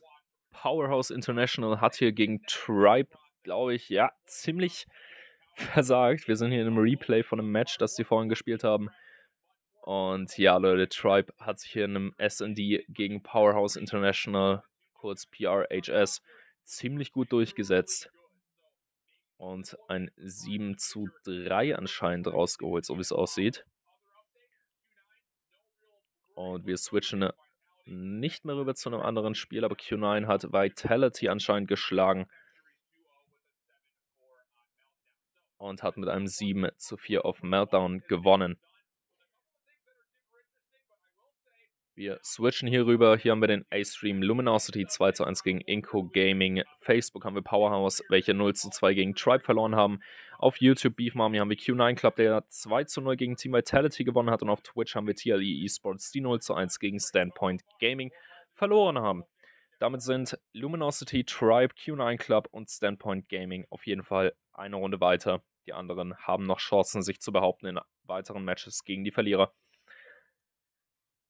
Und hier haben wir nochmal ein Replay des Games zwischen Luminosity und Inco, welches wir vorhin hatten. Die absoluten Highlights der letzten 5 Matches.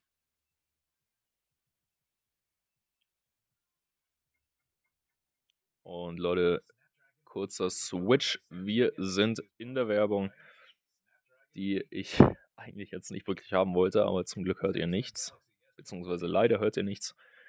Ich wünschte, ihr könntet das Spiel an sich hören, beziehungsweise den Stream, aber egal. Aber hier haben wir auf jeden Fall die ganzen Sponsor. Snapdragon, Monster, DHL, die United States Air Force sind auch mit dabei, was mich wirklich ein bisschen wundert. Aber sehr, sehr schön. Wir sind jetzt in einer 7 Minuten Pause und dann geht's weiter mit Kings gegen Wolves. Oder wartet mal. Next up. LG gegen Inco ist anscheinend next up. Keine Ahnung, warum das dran steht, weil LG hat ja 2:1 gegen Inco gewonnen.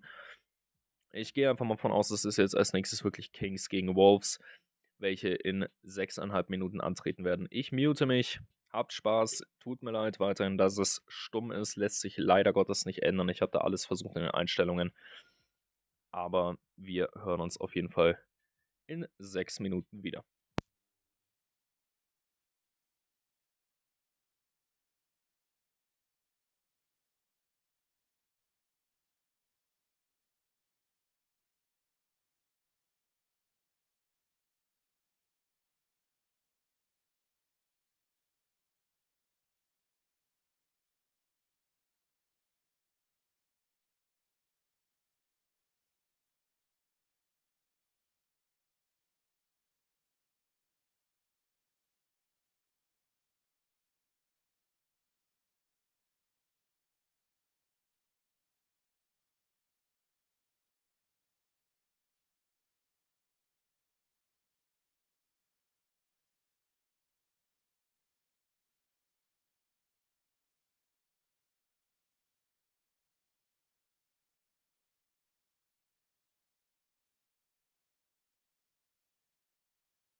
Ja, Leute, es geht weiter. Ihr habt es gesehen, ich habe jetzt mal die interne Audio zum Laufen bekommen. We are live from DreamHack Atlanta, and things have kicked off.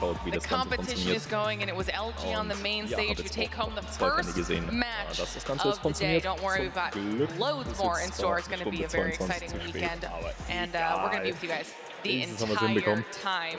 Glitter Explosion, Proper, and Gil on the desk as we take a look at our beautiful, beautiful stage for the Call of Duty Mobile World Championship. Lots of money on the line. It's going to be a really, really fun time. Thank you so much for joining us. We're excited to get back into it as we take a look at our second matchup of the day. Before we do that, I want to get a couple brief reactions on the outcome of the first match, in case anybody missed it. Well, I mean, I'm not going to lie. As far as an outcome is concerned, I feel like that if you're North America, you might be slightly upset at LG that it wasn't a 2-0. That Slum Search and Destroy was a little bit of an eye-opener, considering they won the first round, and then they lost the preceding 7. But if you're a fan of LatAm, I mean, if you get Vamos in the chat, then yeah, you're absolutely happy that you got to see at least LatAm fight back for a map, but the respawns were definitely lack, for a better term. That's right. And now we're moving on to what's next, and what's next you may be asking. That is going to be one of the team's kings. Highlights that you get in front of you, the team from Europe that managed to be above the rest, doing a great job at qualifying in here. This is a team that you can't sleep on, and of course the side of Kings is trying to redeem themselves from what happened last year, because for Europe specifically, it was just not pretty what we witnessed. Now we're getting an opportunity here to take a look back at some of their moments heading into this weekend from this past season. Obviously, Kings on one side of the competition, who will be facing off against Wolves. We'll be seeing some highlights from them as well, but while we get to watch these in the background, I want to hear your thoughts on both teams and one or the other, whatever your choice is here, Proper. Well, Kings, look, realistically, like Gil was already pointing at, Europe, as far as World 22 was concerned, not great. Not even a little bit whatsoever. You are the #1 team from Europe, and at the end of this entire weekend, you better put your entire region on the map. The best of the best for a reason. You have to ice up when it matters going up against China, respectfully. And then on the flip side, like I said, we have Wolves. Some moments from their run last year at World Championship as well. Give me your thoughts on Wolves. I mean, Wolves, look, they finished 4th last year at World 22. This was the team that actually beat Tribe, and they never realistically got to bounce back as far as that lower bracket matchup is concerned. They are nasty, and realistically, as far as returning members are concerned, this is probably one of the rosters that will see a lot of consistency as far as names are concerned. #1 control team in China, #2 overall. They're looking to make a statement here again. Yeah, and it's going to be real important for the side of Wolves to try to provide what we saw that got them that top 4 spot. This Chinese team that has been historically, you said it, one of the best across his region. So in here, as they face off against Kings, I'm intrigued how they'll do. It's going to be a best of 3. I'm going to be saying that a lot because it's important to see how these teams just adapt to the fact that vetoes are way different than what you may see on a best of 5. It is way different how you have to approach these interactions. And as we are done with the highlights, we are going to take a look onto the roster of the team. There you have Sai, Peggy, King, King, Nian alongside with King. Ja, Leute, man hat hier nochmal die Teams. Hier haben wir bei Wolves, seid, like you said, they had a solid run last time around, so they are not unfamiliar with the stage that they will be playing. With the pressure that kind of comes with the entire World Championship event. It'll be interesting to see how they can do up against Kings. I feel like we stacked the beginning of these matches on the main stage here, proper, because we are just coming out swinging with the intensity of the matchup. Yeah, I mean, look, realistically, if you're walking around DreamHack, you want to see some bangers. Look, as an analyst and an overall COD enthusiast, I'm right there with you. I also want to see some bangers. And this one's definitely going to deliver on all of that, plus a little bit of extra. Again, Wolves, as far as a roster is concerned, 4 players are returning from last year, both King, Jing, Zai, and Neon. As you have on your screen right now, getting hydrated, getting ready for this matchup. They're going to get tested for sure. That's so long as Kings did their homework and did their pants properly. This is one of my favorite moments where you get a chance to kind of see how the players are getting themselves settled in. What, I don't know if you want to call them strategies or maybe superstitions or comfort situations that they put themselves in. I am seeing significantly less pillows here this time around, Gil. I'm surprised. I'm honestly surprised. I feel like wer sich an letztes Jahr or something like that is just crazy. Not to see them with it, it's weird. I think it might be the fact that we saw people with double pillowing on the previous match. All the way from Kings, from Kings and Wolves. I think that's my take. So if it gives you 10% accuracy, double is 20. Do you want to go like full bore, like 3 pillows? Is that too many? How many pillows is too many pillows, Gil? I need to know. That's a great question. I mean, I guess it depends on how you like to play it. I'd say like 2. You're great at 3, you might be overdoing it, you know, it may cost. I'd be building an entire pillow fort on that stage for sure. Maximum comfort. It would throw off for equilibrium, but we've got our picks and bans coming through here. That popping in. Our first one is the Summit Hardpoint. Gil, give me your thoughts. It's gonna be really important for Kings to be as fast as they can. I think, I don't quite remember the name, but one of the players also likes to play with shotgun and Summit. Hardpoint is definitely one that you may be able to see something like that. Then as we would move on to Search and Destroy, we are going to get to see Express, which I'm quite surprised. I was not expecting to see something like that, but I am happy. Why, you may ask? Because I always like to see train kills, if I'm being honest with you. I know that does not happen too often, but I just hope it does. World Strike haben wir. Another firing range? I know you're dancing right now. You're dancing right now. Lauren and I literally coming into this entire week, we were like, how many firing ranges we're gonna get? We were now back-to-back best of 3s on main stage. No firing range whatsoever. And I gotta say, if there's one thing that does jump off the page for me, it has to be the Summit Hardpoint, the map number 1. Funnily enough, when both Shift and I were doing our notes, we were sitting down there at the ground floor of the hotel. We were sitting there, and a lot of players coming up to us, and a lot of the individuals for Kings were just like, no, we're gonna ego chow them on Summit. This is Wolves, one of, if not their best hardpoint across the entirety of the region. They love their scrappy hardpoint maps, Lauren. You better hope that if you are Kings, that ego chow does go in your favor. You do not want to be 0-1 down for any team. There's not a lot of time for these teams to come back either. Like you mentioned, Gil, this is the best of 3, so these can go by quickly if they are not on top of their game. But chat, you saw it pop up a little bit earlier. Want to hear from you as well. Let us know who you think is taking home match number 2 on the main stage. Obviously, we've got lots going on in our BC and D streams as well. But I want to hear your opinions at home on which team's taking home match number 2. I'm going to ask the casters the same thing, and we'll be doing it all day for a little added sind damit auf jeden Fall schon mal ein gutes Stückchen weiter, nicht so wie letztes Jahr, wo sie direkt verloren haben. How's it gonna go? I mean, I gotta go with Kings. I mean, like, the confidence and Augusta that they came up to tell me that they're gonna ego chow on Summit and they actually are going to deliver on it. Now I better hope that they can, well, put the gunny on the map and where their mouth is. Auch sehr interessant, dass DHL hier. Okay, I feel like there's a chance for both. I think what the proper mention is gonna be really important. The hardpoint is gonna be huge for the side of Kings. They gotta make sure they take it because the S&D, I have my doubts on the side of Kings. I gotta say that Wolves has a really clean, a really solid performance on Search and Destroy, but now let's not speculate no more. Let's go straight into the action. We say goodbye to the leader as we say hi to the players.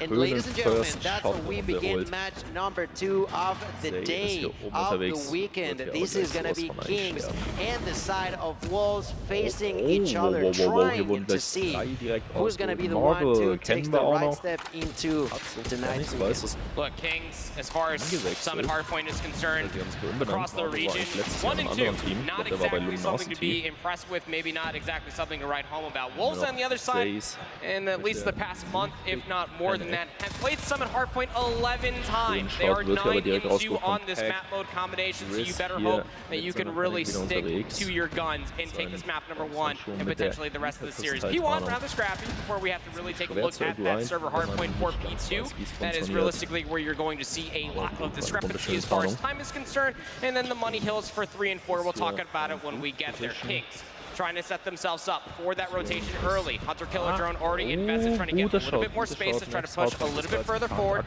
Marvel can't really take much of it at all. And it's Wolves that at least are walking over the kills, but Kings currently have the setup for new.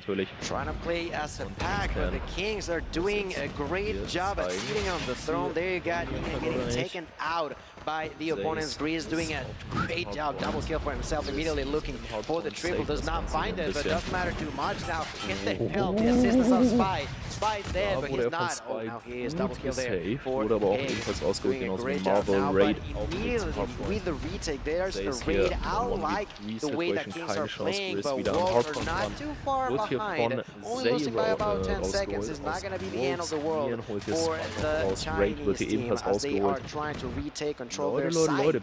Already without now we go to a rotation over towards B3. This is where your point comes into earlier, where shotguns, R9O specifically, can really come out to play. But you have to be rather careful. You can see Kings on the mini-map already trying to play for those rotations towards new. Wolves more than aware of it. 3 seconds until we will rotate over towards that B3. Nobody was watching the ski lift push over on the bottom side of the map, but now you might find yourself in a little bit of a predicament. Spawn trap potentially. Kings still spawning in towards the back. Wolves from the outside looking in, having players inside of the hardpoint itself. King able to take down one, immediately traded off. But the numbers, thanks to Zai and Neon, able to at least take down a handful of more. Still got players towards the back, by the way. And I don't know if Wolves were more than aware of that, as they're still trying to influence the spawns to get closer in to reinforce this hardpoint. But here comes the spawn trap kill. You can see at least one player does spawn out for Kings, but it's Wolves wrapping up that time. My goodness, these two are just on a phase of trying to get the spawns in there. Wolves takes the better end of the stick, and with still 20 seconds left in the usage of that gravity vortex, this is going to be way too difficult for Kings to try to get inside, and they know it. They will begin to move out now soon. Marvel is still waiting to take a few kills, only gets one, gets taken down, but the spawns are there for them. So Kings not gonna have a pretty scenario on point number 2, but as we rotate to the next one, it's gonna be huge to unleash the beast, ladies and gentlemen. We also check our sponsor over there, monsterenergy.com. You can get yourself a drink, and now we are gonna begin with point number 3 proper. Let's see how they manage to defend, as we see the double and nearly a triple there with the use of the Purifier. 2 more operators will be used, and Kings, they wanna get as many seconds in as they can. Spray investing the Sparrow, able to at least find 2. Equalizer being pulled out there as well by Grizz, trying to get himself at least that angle of attack. But this is the difference in between Kings P3 to P4. They're investing operators to make sure they don't get broken up, and so at least they can anchor out the spawns. They're already doing a great job at that. Marvel, he is up to 19 eliminations already through 3 hard points here on Summit. That's just how scrappy it is. He's leading the entire lobby. Down to scrap time, left to fight over. Wolves have some semblance of numbers over by the right side of the minimap, but so close spawns, so reinforcement for Kings, looking for the last 10 seconds within the first set of hardpoints. Just about a dead even game, honestly. Unless Wolves have anything to say about it for the last 5 seconds, they potentially will get the last lap. That'll put them at 100 points, but not really a massive lead to speak of going into the second set. Yeah, it's gonna be just this all game long, I'm sure of that. Look at another 2 piece for the team as a whole. Wolves doing a great job of getting the initial hold of the P1 reset, but not for too long after. There's gonna be King players trying to fight back. 50 seconds left. We have Sai from above trying to control, not gonna be possible. We have here a lot of push up from the side of Kings. They get back control, 40 seconds left. The use of a few score streaks as well, as Grease takes that kill onto Sai at a distance. King trying to control. Wolves ist raus, 2 gegen 1, keine Chance. Your side actually inside of that hill, they finally get another 13-200 Hardpoint wieder umkämpft. Wolves holt sich den Hardpoint zurück. Hardpoint jetzt direkt wieder in die Gewalt von Kings, denn die lassen sich hier absolut nicht verarschen. You don't get more than, I want to say, like 20 seconds lead for any of Marvel these two. holt hier leider nichts. Wird straight up rausgeholt. Die Ecke, da ist man schon weg. Nächster Hardpoint ist bereits in Position. Trophy System ist platziert. Der Hardpoint ist kurzzeitig in der Gewalt noch gewesen. Looking to at least make sure that their hardpoint has been rectified ever since, at least for Europe, Snapdragon Pro Series. But I mean, hey, they're making a pretty strong argument for it. Keep in mind, too, the two hardpoint maps that they actually lost throughout the entirety of Europe was on this map mode combination. You'd have to reckon that this is immediately where their focus would come to. Otherwise, they wouldn't have came up to us and said that they're eco-shielding Wolves on Summit hardpoint of all different places. Pulling out the claw now is Seid, trying to get himself back in towards the bottom of P2. All the kills just erupting in King's favor. 35 seconds left to fight for here as far as P2 is concerned, but Kings once again, they're trying to get away with the highway robbery, trying to get themselves control over by P2, trying to play for the P3 spawn. Well, one player hits something net. How much influence second would be towards the spawns? Not so much whatsoever, but they're still finding kills are Wolves. They still have operators in their back pocket that they can start to invest in. It's Kings that have been investing a decent amount of not only streaks, but also operators to make sure that they walk away with the majority of that P2 time. Wolves are doing it the hard way, via the kills, getting the gunnies out on the map, trying to keep all of Kings at bay, and now they're trying to wipe the slate clean of what happened in the first set. They don't want to have Kings spawning too close towards P3. They completely clean them out from the backside of the P3 area. Now they can get the setup that they're looking for here at New with the lead to boot. They made it. They finally made it on the side of Wolves. They got the Falls das einer weiß, schreibt es mal bitte in den Live-Chat. Kings immediately pushed with so much aggression. They have Ian with a war machine, but surprise, surprise, buddy, they're already behind you. That's gonna be a kill for him, but still gets knocked out. We're gonna get Seid bouncing inside, getting knocked out as well. With the defense, with the standoff against the opponents here, with the Fennec running out of bullets, but still managing to survive alongside with his allies. There's gonna be Kings getting the control back to their hand. This is just such a back and forward. You don't get to see more than a few seconds control of each team and back and forward. It's not like we're watching some sort of ping pong because you cannot hold the ball for that long, seems like. So I have so many players for Wolves trying to flood their way in. I mean, realistically, the biggest difference in between Kings getting, what would you feel like, maybe like 25 seconds off P3, Wolves getting the other 30 or so was because Kings had the initial spawns. Wolves had to get through the hard point there at P3 just to get the close spawns. It's going to at least bring the lead down to 4. Kings again have players over towards rotation over on the right side of the map. Wolves are so far past the 50-yard line that now Kings players are going to be starting to spawn in the middle of the map. So Wolves need to understand that they have the numbers and they're starting to invest the operators as well. Claw in the hand here for Zai, trying to at least clear all through the snow path. He's up to 43 eliminations casually, by the way, just making sure that all of Kings are at bay and they're going to be able to anchor out the spawns. Now they can focus towards the front. 30 seconds left to fight for here at the end of the second set. The side of the pack smells some blood and immediately tries to go for the jugular using, like you mentioned, plenty of operators, but that's still not going to be enough to take them out of the throne. Kings back into control, 15 seconds left. They definitely need those seconds. They're trying to make sure they get them. We're going to see Peg trying to break through. Peg here with the Fennec, going to go for that kill. Not going to be possible. Marvel managing to defend alongside with his allies. And ladies and gentlemen, we are once again going back into the P1 reset. King trying to go into his stronger Abschluss von King. Raid ist ja aber auch schon auf Weg. Holt ihn straight up raus, Leute. Die Triggers ein bisschen, die Namen sind ziemlich gleich, aber geben das so einer, wie gesagt. Und wissen, dass die zwei Clans gegeneinander antreten werden. Gonna be knocked out as well. Bullets fly all across the board. There's nothing clear. I have no clue who could take this game off. Nobody does. It is just about that even. I mean, realistically, the only team that's had themselves a massive lead would have been Wolves, and that massive lead has an asterisk. Yeah, it's about like 20 points or so, but look at the kills starting to go their way even further. They're able to get more time on P1. That forces King's hands. You know, they can't really play for the spawns. They can't always try to invest more numbers over towards the rotation because they can't allow Wolves to get set up on P1 for this third set. They're able to at least bring this back down to about a 10-point game or so, but Wolves, they are on the better side of the map. They have the numbers They're starting to push through. Inside of the fences there with the ground Neon, letting them absolutely have it. Now you have to focus over towards New. One player has slipped the net. It's Grizz up top, trying to at least pitch these last few players for Wolves that are still lurking inside of P1, but he gets traded out. Still pinstripe kill feed to speak of. Now where you spawn up, if you are Grizz, trying to influence those spawns towards P3, but you cannot allow Wolves to get set up comfortably here at P2 because they can end the game. About 15 points off, we're gonna get the Wolves trying to defend. Inside of the kill, there's gonna be X-King. Say's trying to get inside, takes that kill. They gotta make sure that they're going for that kill. That's exactly what they're doing. X-King just got a kill with a trophy system. That's so unfortunate. It just happens, buddy. It just happens. You're gonna have Neon trying to survive, and it manages to do so without War Machine. The pack only 22 points away from taking that point, taking this map. They're trying to do so. Kings tried to face them off, and so far they're not too far behind, but still they're losing this game by 30. That's the biggest advantage we've seen so far. That could be all it takes. Side of Wolves about to take the victory home. There's the use of the Purifying, not gonna be enough. Oh, it is. Gets inside Kings, takes that kill. 7 seconds, that tastes like glory, and the side of Kings know it.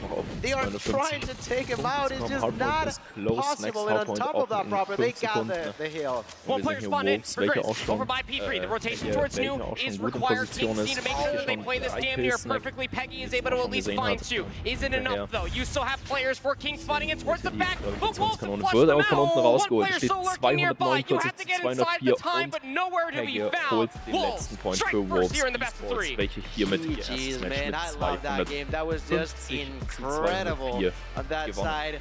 Wolves take that victory. Not so comfortable as they may have liked, but they take it nonetheless. As we take a look onto the Kings players over there, trying to fist bump his corner, not gonna be possible. There you go. That is the winners of map number 1. Look at them, just cool, calm, and collected. They know that's not the end. They need one more. They now know that they have a huge upper hand as we move and start to think about that search and destroy. That's the tango, isn't it? And that's why we were kind of questioning. You're just like, do you really want to ego chow them on Summit of all map mode combinations for the map number 1? We've already talked about it. It's a best of 3. You don't have a situation where you can realistically come back being down 0-1 if you end up going down 0-2. That's it. You're now in an 0-1 pool for the rest of the day. And the road to try to get towards that top 8 single elimination bracket becomes a little bit more treacherous. But here are the highlights coming through from this map number 1. It was an absolute banger. I will say this much as far as a score discrepancy is concerned, and just overall watching how Kings were playing through this map 1. Stark differences from the last time we saw them in their own region as far as competition is concerned, but you got to see the experience from Wolves through so many different sets of hardpoint skill. They were at least reading and understanding what Kings were looking for. Those close spawns for P3 and P4, they understood that they wanted to play for the future while P2 was still active, while there was about 25 seconds left inside P3. Not through the next set of hardpoints whatsoever. They found all the kills required, and they were forcing Kings to kind of flush themselves out and try to play for the kills inside the hardpoint, because at the end of the day, they were able to get inside that hardpoint convincingly, get all of the time. They had the leader's advantage. How about a casual 104 kills in between Zai and Peggy? Zai was the one that was kind of jumping off the page for me while he was just really ripping him asunder as far as the claw is concerned, but 53 out from Peg as well. I mean, that is just absolutely ridiculous.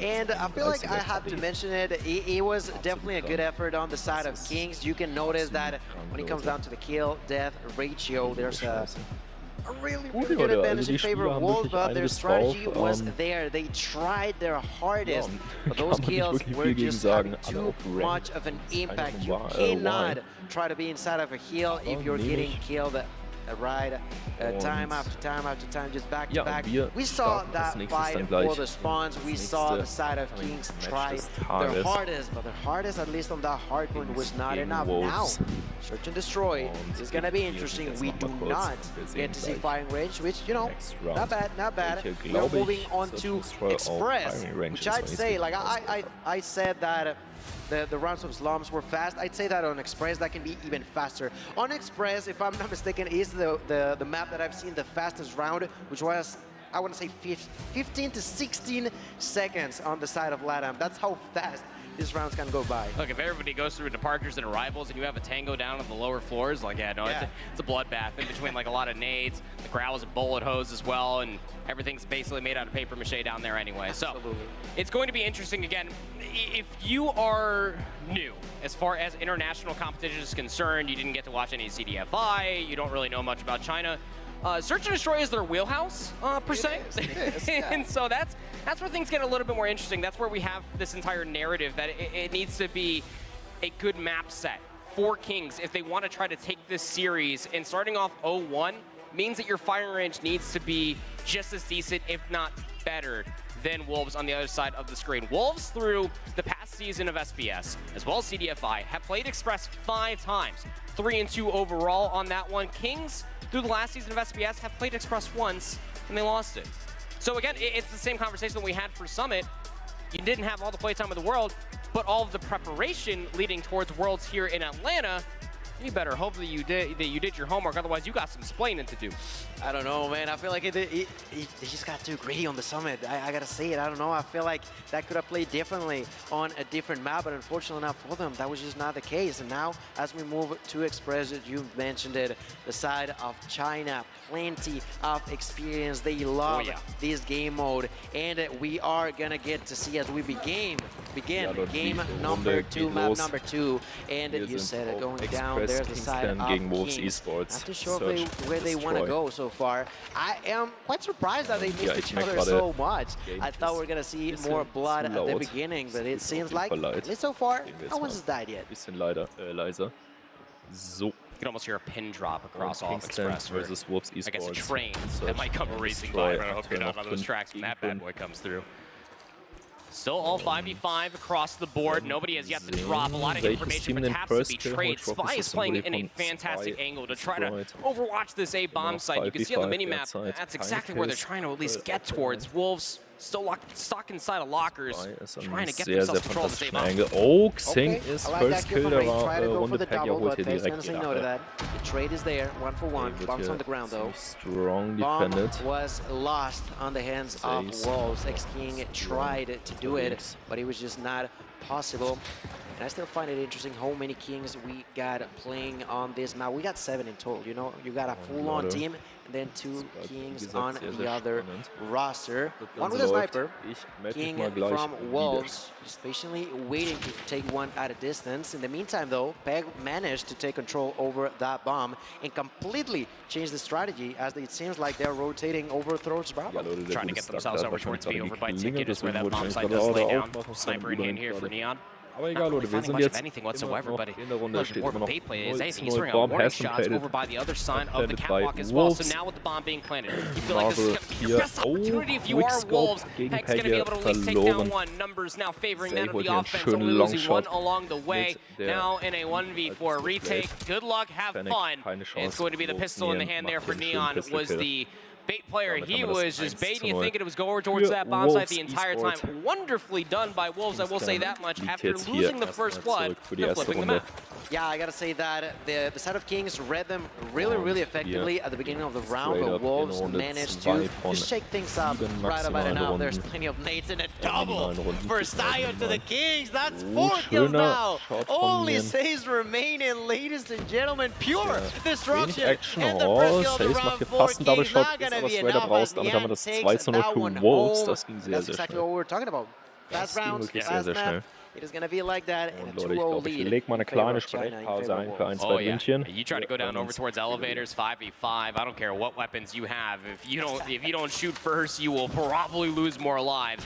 As it seems that's exactly what we might end up seeing. But the biggest issue for Kings, they only saw one player come through departures, and they don't have anybody over by catwalk whatsoever. That A-bomb site is so free, but they did lose at least one player. Neon is down. So if you're Kings, with the numbers, you're allowing this to go down, it's a 5v4 retake. It's going to be interesting now. Bombs down. Ooh, a double kill for the side of the Wolves. That's going to be now a 3v3 side with the shotgun. I've said it before and I'll say it again. I love it. Let's see how much damage he can do with it. Marvel, patiently willing to walk by. trying to strategize something. Only 25 seconds left. They gotta be really, really careful in how they want to approach this on the side of Kings. Raid doing a little damage, finds the opportunity there. Not gonna be enough. Side with the kill. Only 15 seconds left, and that's the clock ticking harder and harder, louder, ringing into the ears of Kings as pure chaos fills their bodies. Wolves are gonna do it yet again. And I gotta say it, Wolves are being completely unpredictable. You cannot know exactly what they're gonna be doing next on these rounds. And Kings on the other side are being extremely predictable.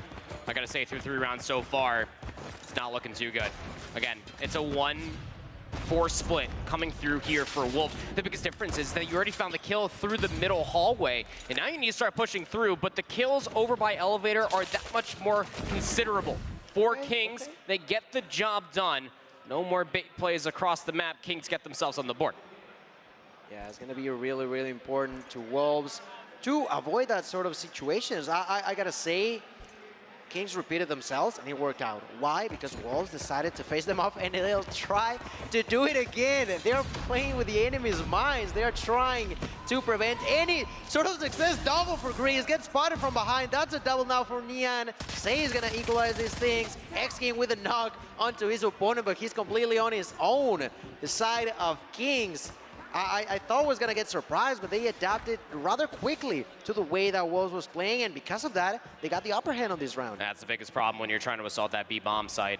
Your immediate focus is towards the front, where Neon was able to at least find those 2 kills, but the last 2 players for Kings, well, they were essentially through the middle of the map and trying to defend over by A. Stuns to at least come through. Check the B-bomb. Nobody's here. Where could he possibly be? Well, you're not getting shot in the rear end, so realistically, there is only one place that he can be, and that is over by the A-bomb site. Xing, gonna be able to at least plant the rock here. Where does he choose to go here in the post-plant situation, knowing that he's in a numbers disadvantage? So Leute, kurze Zwischeninfo, es steht derzeit 3:1, 2 versus 1 Situation. Xing ist hier der letzte für Wolves auf dem Feld, Marvel und Raid versuchen jetzt hier wirklich alles, diese Bombe zu diffusen, um das 2:3 zu machen. Marvel und Raid hier beide sehr, sehr nah an der Bombe. Raid ist hier gleich. Oh, okay, das war sehr knapp. Das war sehr, sehr knapp. Den hat ihn gesehen. Xing ist raus und Bomb wird diffused. Damit haben wir ein 2:3. Oh, Leute, das war ein sehr, sehr schöner Play von No, you cannot Marvel. question the results as they're able to win at 2:3 least Target 2 rounds in a row. 7 Through 5 rounds worth of Gegen play. mich One wieder more round genießt and we das will Game. swap sides and we'll see Kings on offense. But that's numbers in a nutshell. In a 2v1, you just have so many different corners that you need to check when it comes down to Terminal, or to Express, excuse me. So, last offensive round here for Wolves. They're taking this through the main hallway. And while Kings, realistically, they're prepared for this. They have so many numbers down by the elevator staircase. It's going to come through from the trades. 1 for 2 as the round starts to develop. Spy is at least going to find Xing just lurking inside of one of the hallways. And it's a 3v3 across the map. Still bomb being carried by King. In the world, you got to feel, is their oyster lurking over towards A? They're at least splitting the defense up. I feel like the side of Kings are causing some sort of discomfort on the side of Wolves. They were playing quite clean at the beginning, but right now they are not playing bad, but it seems like they're just not sure anymore as to what the right path might be. That being said, we're going to get a great kill for Peg. Not going to be enough, though, as he is left alone by Marvel's hands. With a sniper shot at a distance, will try to get revenge for his ally. Not going to be possible. Marvel, with a clean kill, will make it even.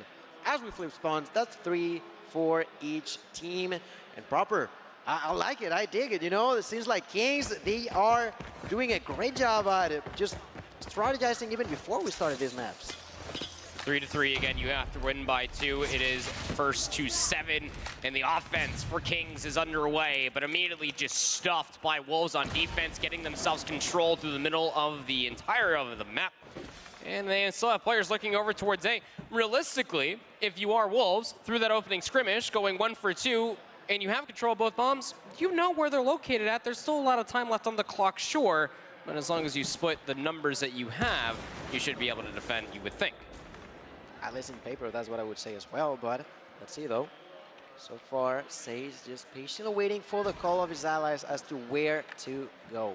There's not a clear path, at least yes, yet. You're gonna see Marvel once again just being quite aggressive. You're gonna see him there with the Locust just set to get a kill or two at a distance.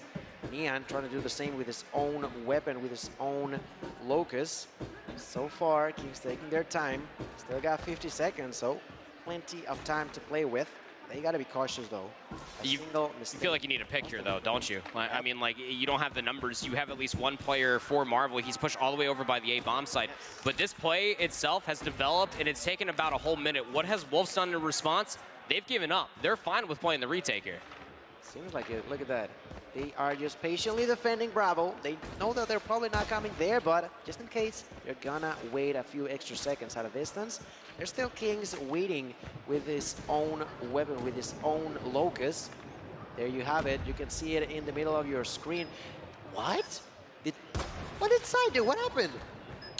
I don't know, but at least he wanted to make things even as far as Kings are concerned. Now 3v3 in the post plant. Takes about 7.5 to be able to get that defuse all the way through. And you have allowed Wolves to just kind of waltz his way inside of lockers. How has Jing done this? Last player up in the control. Marvel's at least able to find two, struggling to find the kill. To the boxing mitts, is able to punch him out.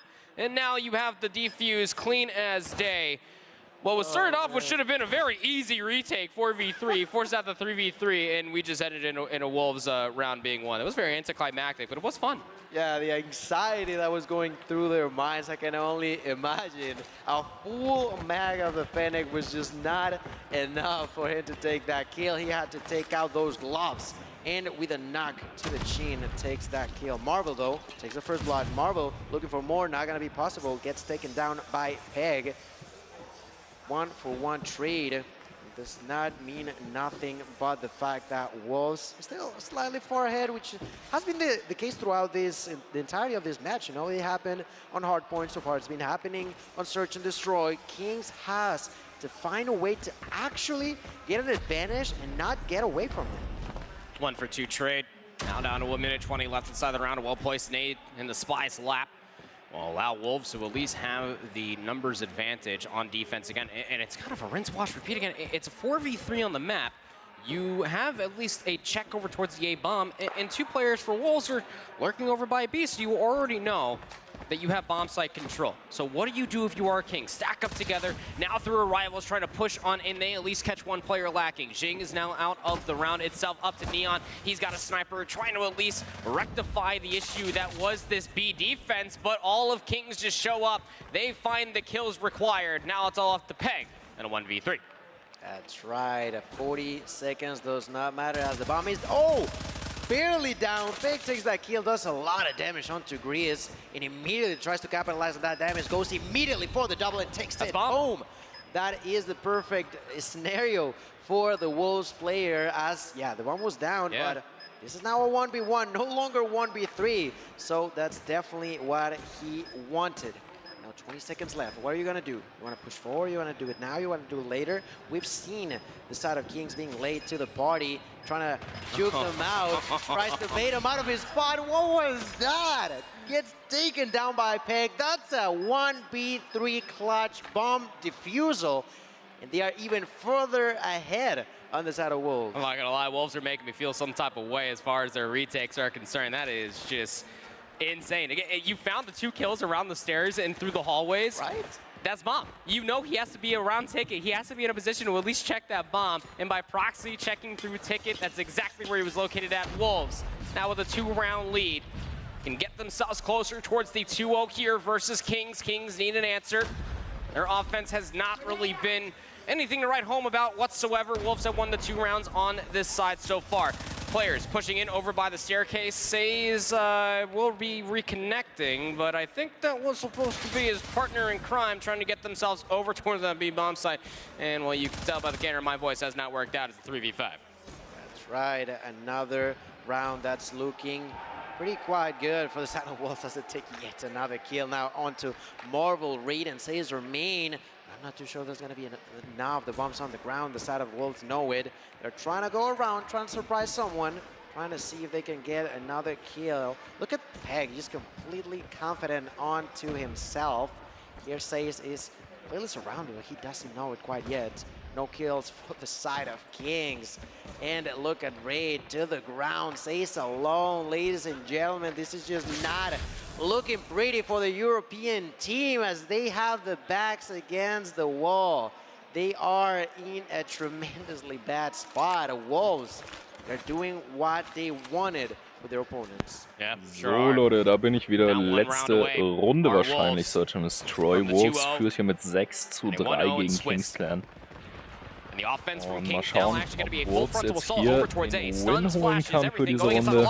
Oder ob Kings Clan den da jetzt einen saftigen Strich durch die Rechnung macht. Und Wolves hat ja jetzt auch schon wieder nur 2 Spieler auf dem Feld, 2 gegen 4. They have numbers advantage, but they didn't clear top server. Sai's looking to make a play. Oh, okay, Leute, Zay gleicht hier straight up aus. 2 gegen 2. 2 gegen 1. Sai holt hier den letzten Kill, damit ein 7:3 für Wolves. Wolves gewinnt das Match. Und liegt jetzt mit 2:0 vorne. Das war jetzt schon sehr strong. That game, that was incredible performance. They got ziemlich strong. Wir sind mittlerweile bei 2 Stunden Stream. Ich merke auch ein bisschen, wie meine Stimme langsam. Aber da müssen wir jetzt durch. Ich hab's euch versprochen, ich hab's mehrfach angekündigt. Diesen Live werden wir durchziehen. Maybe nicht komplett, also ja, stellt euch vielleicht auf einen 3-4 Stunden Stream. Still, when push came to shove, when those 4v3s, Wolves just completely concede so much space and allow Kings to make the mistakes. But Wolves, I gotta say, this is why we put a big old magnifying glass over China as a region. The rest of D is nuts. Nächste Match zwischen Wolves und Kings.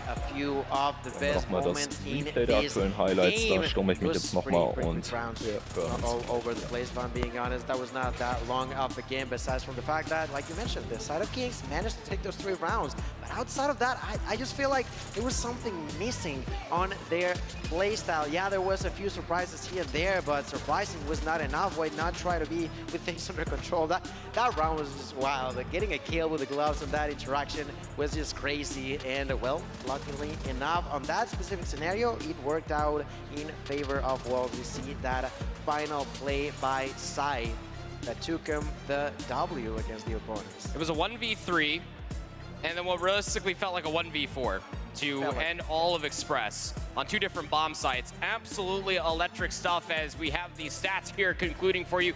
Zai goes double positive. Ja, Leute, wir haben hier nochmal die Stats. Marvel hier mit einer 9,7er KD, während Peggy hier eine 11,6er KD hat. Das ist schon echt ziemlich krank. Not for a lack of trying. I mean, the kills were definitely there. It's just, again, the retakes. It's the manipulation of the map for all the different features that Express has to offer. And teamwork was just at an all-time high for Wolves. Lauren, what a display. Ziemlich interesting. King hat hier jetzt leider echt das Match ziemlich reingeschissen, muss man leider sagen. Und ja, wir werden sehen, wie es gleich weitergeht. Im Hintergrund hört ihr wahrscheinlich einen guten Starkiller, der gerade jetzt zum ersten Mal ziemlich hier das Tutorial von Warzone Mobile spielt auf seinem neuen Handy, das er sich gerade gekauft hat. Und Leute, wie gesagt, ich mute mich wieder und wir hören uns dann gleich wieder beim nächsten Match. Worked out wonderfully, apparently. Well, to be fair, Gil, they still have time left on the day to get some wins under the belt. Might be a little bit of a rougher road, but if I'm not mistaken, we should have FDOT standing by with one of our winners from Wolves ready to chat. Does League Ops know what's happening? Okay. All right. Fantastic play here from the guys out of the Wolves. Things are looking pretty crazy. I think we are gonna figure things out real quick. So you know what? Glitter, my bad, back to you. It's totally fine, FDOT. It's totally fine. Sometimes, once you win, you need to stay locked in, all right? Players might not be ready to have a chat just yet with FDOT. However, we can continue talking about the performance here.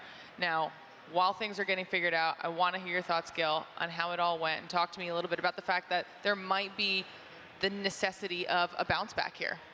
Yeah, it's going to be really, really necessary for the side of Kings to try to, I feel like they try to get ahead of themselves by trying to outplay their opponents on their own ground. I think they got to take them to their own rules and be able to actually have a scenario where they're comfortable with what's going on. They don't necessarily have to always adapt to what the enemy is playing. If you make the enemies actually play by your own rules, I think that's going to be super, super important for us to figure out.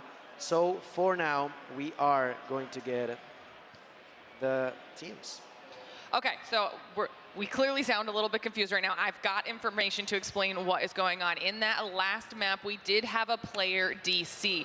So it has been decided by League Ups that we're going to go ahead and replay it so that we have a fair result at the end of this matchup. So what we thought was a 2-0 will now reset back to a 1-0. We're going to go back to that S&D. Is it going to be a full replay of the Search and Destroy? That's what I want to know. Regardless, more information, I will disseminate it to you. Just the edge of my seat while I'm actually not sitting down, I'm standing. So I'm on my toes here, Glitter. All right, I need to know all the information. I need to know it's stat, but regardless of the matter, this should realistically, at least by definition, when it comes down to Search and Destroy, should at least give Kings an opportunity to be able to rectify some of the situations that they had in a handful of these rounds, perhaps to maybe try to understand what Wolves were throwing at them when they were trying to assault some of these bomb sites. Realistically, a lot of these opening rounds when Kings were on offense just were kind of decided in what, like the first 20 seconds or so when they found all the trades for Wolves. They had the numbers and map control soon follow, but yeah, a real good opportunity here for Kings to maybe try to bounce back and force map 3. Yeah, it's not always that you get a second chance, and what a second chance, you know, just trying to make things right. And of course, Kings, they're still going to be in an interesting scenario because this is still Wolves. This is still going to be S&D. So, I don't know. I'm not sure. I'm not sure if this sort of shakeup will actually be enough. So, it seems like we may have gotten some news. So why don't you tell me about it, Laura? All right, so we have a little bit more information. We are going back into that second game, but if I'm not mistaken, we will be starting with a score line of 5-2, as that's when the DC happened. So it's not the full reset like you were asking proper for the S&D. We're going back to the point where the DC happened and then picking up from there. All right. So, I mean, Wolves still have themselves at least that advantage, that lead, if you will, but es gab anscheinend einen Regelverstoß oder ähnliches. Eine Runde muss jetzt komplett wiederholt werden. Punktestand bleibt allerdings der gleiche wie damals in der Runde davor. Und ja, Leute, beide Teams müssen jetzt nochmal eine Runde spielen. 5:3 war da der Punktestand, der jetzt auch wieder aufgerollt wird, sagen wir es mal so. Was genau da jetzt wirklich vorgefallen ist, konnte ich jetzt nicht ganz raushören. Wer da vielleicht eine Idee hat, schreibt es gerne in den Live-Chat oder in die Kommentarspalte, wenn ihr den Stream nachträglich schaut. Yeah, it's not a massive opportunity, but it is a workable opportunity if they're able to kind of figure out what went wrong in some of those earlier rounds and try to bring it back. It's still very close to the win for Wolves. They only need to close out 2 more, so they can still get this 2-0, but it at least opens the door a little bit. There's some light coming through the crack in the door there for Kingsgill. Yeah, when you thought that everything was lost, like you mentioned, you see a little bit of light. You have to fight to try to go into that scenario where you get the best results possible. It's not easy. It's not going to be easy. It never will be in a Search and Destroy against the Chinese team, this time being Wolves. So I'm intrigued. I'm intrigued as to how much can Kings actually change in order to have a different outcome to what we've witnessed so far. So in this match number 2 of the night, you know, the Wolves gotta try to do it again, but Kings want a different result. King wants to take us to a game of control, a map number 3, in which case I feel like it could be a really, really standing point for Kings if they somehow manage to take it now their way on this S&D. All right, well, while we're waiting for our players to get themselves reset into this replayed portion of the second game of this matchup, you guys are hanging out with us here at DreamHack Atlanta. Don't forget that there's loads to do in our Snapdragon Pro Series area outside of watching the competition, you can always stop by the pit. I've heard lots of yelling going on in the pit, so I'm sure we're seeing Shift is at least getting some insane action going on there as well. He can hear me, he's waving from a distance, and there's laser tag. We haven't even gotten a chance to check out the laser tag. I fully intend on decimating all of you in laser tag. I'm putting it out there. I don't care about our 1v1, but I want to make sure that Alan doesn't go undefeated on the entire weekend. I will. It's not so much for me as it is for everybody attending DreamHack. We cannot allow Alan to have a bigger ego by the end of the weekend. I mean, but on top of that, we've got all of the tech, we've got the charging stations, we've got this custom jersey area, which I need to get in on that early before things get too busy, right? Like, did you see how cool that looks, Go? It's amazing, it's amazing. When I saw that on the socials, we can see the display, we can see the artists that are making that as we speak. It just looks amazing. It's literally custom, like they are hand graffiti these jerseys. But winning Atlanta, look, you got to be able to take in all the art. You already saw Tom talking about it earlier. Dot had everybody, I mean, I was real excited when we were walking towards our green room with all like the spray paint, the graffiti-esque style for all the logos and everything else included. That is the style that we have here as far as Atlanta is concerned. Again, if you have never been here, I definitely recommend it. It is artsy, to say the least. And we're starting to see some of these graphics loaded in, and our players are slowly looking slightly more settled. We see their devices in hand. They are almost ready to go. And as I say it, let's get right back into it. All right. Ja, und das Replay startet. Kings Clan muss jetzt hier nochmal auf die 7 hochkommen. Und natürlich hoffen, dass die Gegner-Team Wolves nicht vor ihnen da ankommt, auch wenn sie einen ziemlichen Vorsprung haben. Und das sollte jetzt eine ziemlich kurze Runde eigentlich, denke ich mal, werden. Wie gesagt, ich habe jetzt nicht wirklich eine Ahnung, was es damit jetzt auf sich hat mit diesem Replay. Ich weiß nicht, welcher Regelverstoß oder sonstiges da stattgefunden hat. Absolut kein Plan. Aber auf jeden Fall ist die Bombe schon mal platziert. Wolves hat placed und Kings hat defused. Damit haben wir ein 6:3. Und ja, Leute, Wolves braucht einen einzigen Win. Somebody stop him, he's a monster.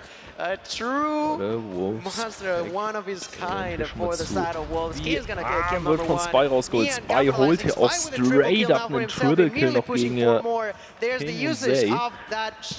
Nien. Oh, Leute. Nicer Quickscope. 3v2 derzeit. Nien und King sind die letzten auf dem Feld für Wolves. Kingsclan hat ja nur noch Zays. Nien ganz knapp daneben geschossen. Bombe wird von King platziert. One has been planted. Zays 1v2. Sehen wir hier. Good luck, have fun, maybe?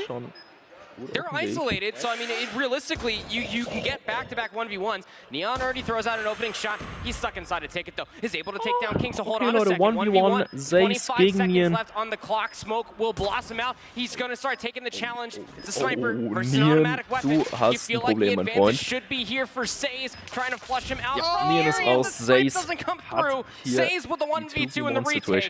King stay alive. Und oh my goodness, that's amazing. That's a great way of doing it now in their favor. Sehr schön. Quite an outcome that we just witnessed in there. Well, Kings showing that they are still having something to be done. So for now, well, we will get to see some more. Have to remake the lobby, of right, course, Leute, as far as sollte dann demnächst in die nächste Runde gehen oder zur nächsten Battle. Ich weiß jetzt nicht ganz, was gerade jetzt gelabert wurde. Aber we will be remaking this one, but I'm not gonna lie. Wie gesagt, Vorwarnung, ich bleibe jetzt noch für circa eine Stunde live. Und danach geht es dann für mich erstmal offline, meine Stimme ein bisschen abkühlen lassen für morgen. Wo es dann nochmal weitergeht. Ihr könnt natürlich den Stream dann später noch weiter auf dem Call of Duty Mobile Esports Kanal schauen. Und ja, dann weiter beobachten, wie die Teams handeln werden, welche Teams vorrücken, welche nicht. Und wer Bock hat, kann mir ja gerne in den Kommentaren dann berichten, ob Tribe sich durchgesetzt hat oder nicht, weil ich möchte Tribe wieder im Finale sehen. Ich möchte, dass Tribe zum 3. Mal in Folge gewinnt. Da habe ich richtig Bock drauf. Aber wird sich dann zeigen. Und ja, Leute, Synchron hat gerade der gute Starkhitter seine erste Runde Warzone Mobile hinter sich. Was halten Sie vom Spiel? Geil. Perfekt. No, it is not, as the lobby is going to be recreated. Thank you guys so much for staying with us. Ja, Leute, für die, die es nicht wissen, Warzone Mobile hat einen geplanten Release vom Frühjahr 2024. Spätestens im April sollten wir das Spiel endlich bekommen, nach über 2 Jahren Warten. Ja, offene Beta derzeit in Europa. Wer Bock hat, einfach runterladen. Ihr könnt alle spielen, das Spiel ist auf Deutsch. Und die Server laufen ziemlich flüssig. Wie gesagt, die Grafik ist gewöhnungsbedürftig. Aber schaut auf jeden Fall mal rein. Gönnt euch das Ganze. Ich werde dann auch in naher Zukunft, wenn es Final Release und die Grafik wieder gut ist, werde ich auf jeden Fall, wie angekündigt, ein Let's Play machen auf diesem Kanal. Den Trailer habe ich ja damals schon hochgeladen. Da wird dann auch nochmal ein neuer Trailer kommen. Und ja, wir warten jetzt auf das nächste große Match, das jetzt dann jeden Moment eigentlich starten sollte zwischen Kings und Wolves. Das ist auf jeden Fall spannend. Es gibt anscheinend noch irgendwelche Rücksprachen mit dem Row-Personal für die upcoming Matches, beziehungsweise das upcoming Match. Maybe werden gerade noch irgendwie technische Issues behoben. Hier haben wir noch 2 Holdschiff. Ich würde sagen, listen, und wir hören uns gleich wieder.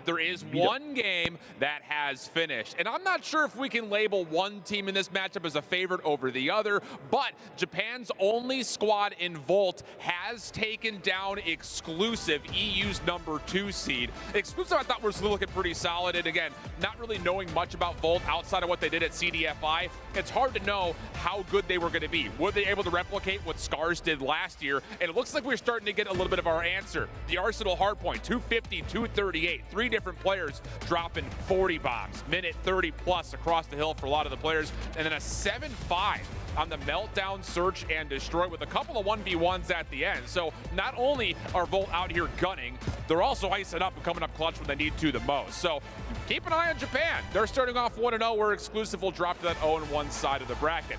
Other updates, though, across the rest of the games. Godlike and Kadredra are currently still playing. It was a very lopsided opening first map in favor of Garena's squad, but a 10-8, tons of overtimes going through on firing range. And interestingly enough, Team Mayhem down 0-1 to Loops. I called it on Twitter. If Loops were to win that matchup, they need to do it in 2. They're on the D stream, currently playing Firing Range, Search, and Destroy. So all those streams are there. Make sure you open up multiple tabs if you're there at home, because I think we're going to have a couple of upsets here in this first round of Swiss action here in the pit. Back to you guys to the desk. Thank you so much, Alan. As you see here on your screen, just everywhere where you can find all of those matches, so make sure you keep a tab open, because there is a lot of Call of Duty Mobile to watch on this beautiful, beautiful Friday. Started off here with 16 teams, obviously international across the board. There can only be 8 that make their way in towards that single elimination bracket. And as Dot talked about at the top of the show, there can only be 1 with the lion's share of the prize pool. Just getting ourselves closer towards this lobby remake as far as this Express Search and Destroy is concerned. So if you've been watching this entire time and you watched all of those rounds being played, forget about it. It's a completely remade lobby, map #2, just about to restart here, Gil. We're gonna have to see what these 2 teams look like on Express. I'm forgetting everything. I forgot everything. Like it never happened. It feels like it never happened. We were just in a fever dream. We finally woken up and we see these 10 players getting ready for the action on this Search and Destroy on Express. So with a clear set of mind, we're gonna begin this game up in just a minute, so do not worry about it. We are gearing towards the action of this second map. Express, we've said it before, is an interesting It's an interesting one because if the cards are played right, you might be over. We could have like 3 rounds being over in the span of a minute.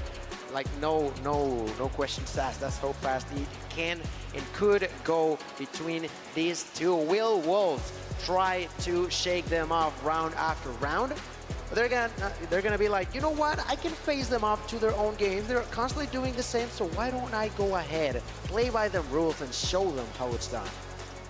Only time will tell. We are getting ourselves closer and closer towards this lobby. Thank you so much for sticking with us. Of course, it is a beautiful day to be here in Hotlanta, let me tell you. A lot of good things going across DreamHack, a lot of good activities, a lot of beautiful people as far as this entire weekend is concerned. So come on, stop by, say hello. If you're inside the chat, let us know how annoyed you are with our voices at this point. So, Express Search and Destroy about to be kicking off yet again, and as we were already talking about when we assumed that this entire series was over, is that this is a big proving point for Kings. Look, either you're going to play map mode combinations that you didn't look great on, especially for recency in the last season of SPS, or all of that homework is going to accumulate into you taking down one of the best teams from China. Again, it's very tough to do when it comes down to facing a team from China in Search and Destroy alone, let alone when it comes down to Wolves, who on Express have been looking pretty damn good. And as we got info from Ellen, I think it goes beyond just King's Way, but also Europe as a whole. They are now trying to prevent what happened last year, which is Europe just struggling against everybody. Bolt took it home, 2-0 against Exclusive. Now Kings have the opportunity to try to prevent that from happening, to try to change things up, and as you mentioned, to try to take down arguably the best team in China, which is Wolves in here. But it's a tough mission when it's Search and Destroy. It would always be. But although it's difficult, it's just not impossible. They've taken quite a few rounds for them, and they can try to actually show us something really, really important in here, which is that Europe are capable of fighting against the best of the best. That they're not only the best on their own regions, ja, Leute, ich melde mich mal nochmal. Ich werde den Stream jetzt dann gleich beenden, bevor meine Stimme nämlich noch versagt. Ich möchte heute auch noch ein bisschen zocken. Ihr kennt mich. Und wer natürlich Lust hat, kann sich den kompletten Stream natürlich nochmal beim Call of Duty Mobile eSports Kanal reinziehen, alles auf Englisch. Und wer natürlich Lust hat, kann sich den Stream hier komplett auf meinem Kanal nochmal anschauen, der wird gleich direkt hochgeladen. Und ich würde dann sagen, wir sehen und hören uns morgen wieder an Tag 2 der World Finals der Call of Duty Mobile Snapdragon Worldchampionsship 2023. Habt noch einen schönen Tag, haut rein. Should Kings win it? If you're just now joining us, Wolves were able to take that map